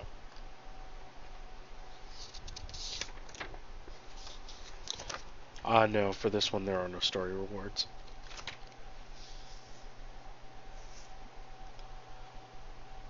And that's it. I told you guys the downtime days and everything, right? Yep. Yeah, 10 downtime, 1 renown for everybody but James, I think. Yeah, James got 2. Was there a second secret mission? Did someone else have something we had to do? Nope. There was an Order of the Gauntlet one, but nobody's Order of the Gauntlet.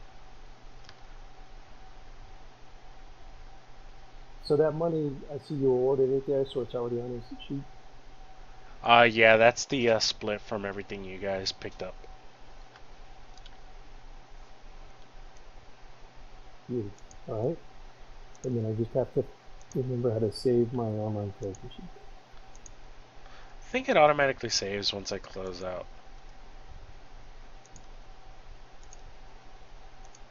If I not, wonder if I'm getting close to 5th level.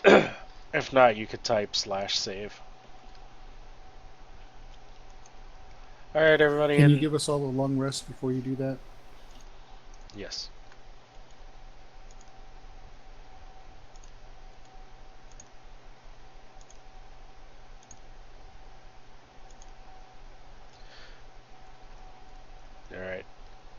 All right, everyone in Twitch Yeah, I might have land to and do the math. I might be kind of close.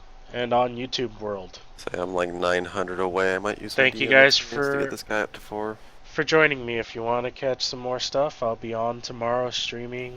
Thank you very much, Kevin. Storm King's This was Thunder. fun. Yeah, thank you. Thank you guys for tolerating my noobness on Fantasy Grounds. Yeah, that's cool. Thank you for How joining. dare you be a noob? Well Hey, done. Glenn. Yeah. I have a spot that opened up in my my Storm King's Thunder. If you want to join.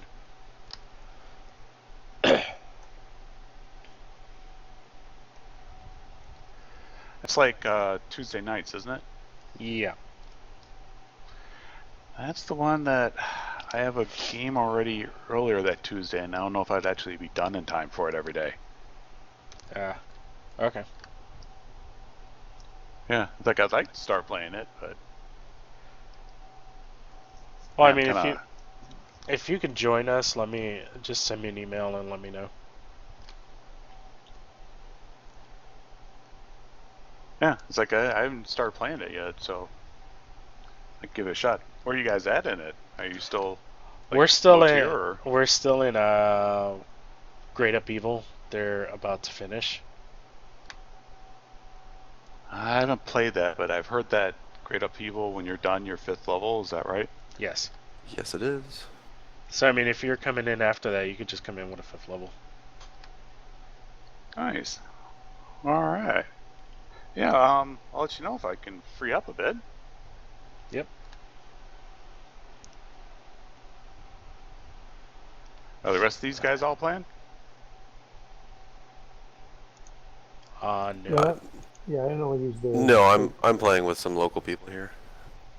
I don't really do the hardcovers. I just do the DDEX CDALs. But I think I'll be joining you in 2 weeks, Kevin, for midnight Monday night game. Which? Oh, for another Monday night game. Yeah, it's 5:02. Yep. You'll get to meet Ben. I have a character named Ben Dover. Hey, if I've got that Monday off, I'll be try to join you too, but kind of depends on work. I hope to God they have a Fantasy Grounds mod for it. Oh, that's right. It's really close, isn't it? No, it'll be the following week. I expect it to be there. A mod for what? 502 gets released just the Tuesday before, so they only have 5 days to get the mod set up for Fantasy Grounds. But I think Oh, they'll do yeah. that. Yeah, because we didn't get a mod for 501. If we don't, Sounds like cutting it pretty close. yeah. There's also a chance I'll play at a local store and then I'll drop out of the game if I do. But I played 501 at a local store. But if I don't play it, then I'll see you in 2 weeks. I'm going to sign up. Yeah, sign up. Man, honestly, sign up for any of my games. I usually do not get the first 6 people on the list. Half of those people never show up. Alright, I'll sign up.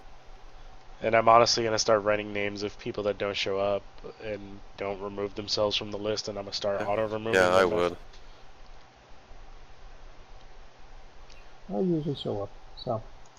Alright. Yeah, we're running the hardcover at a local store here.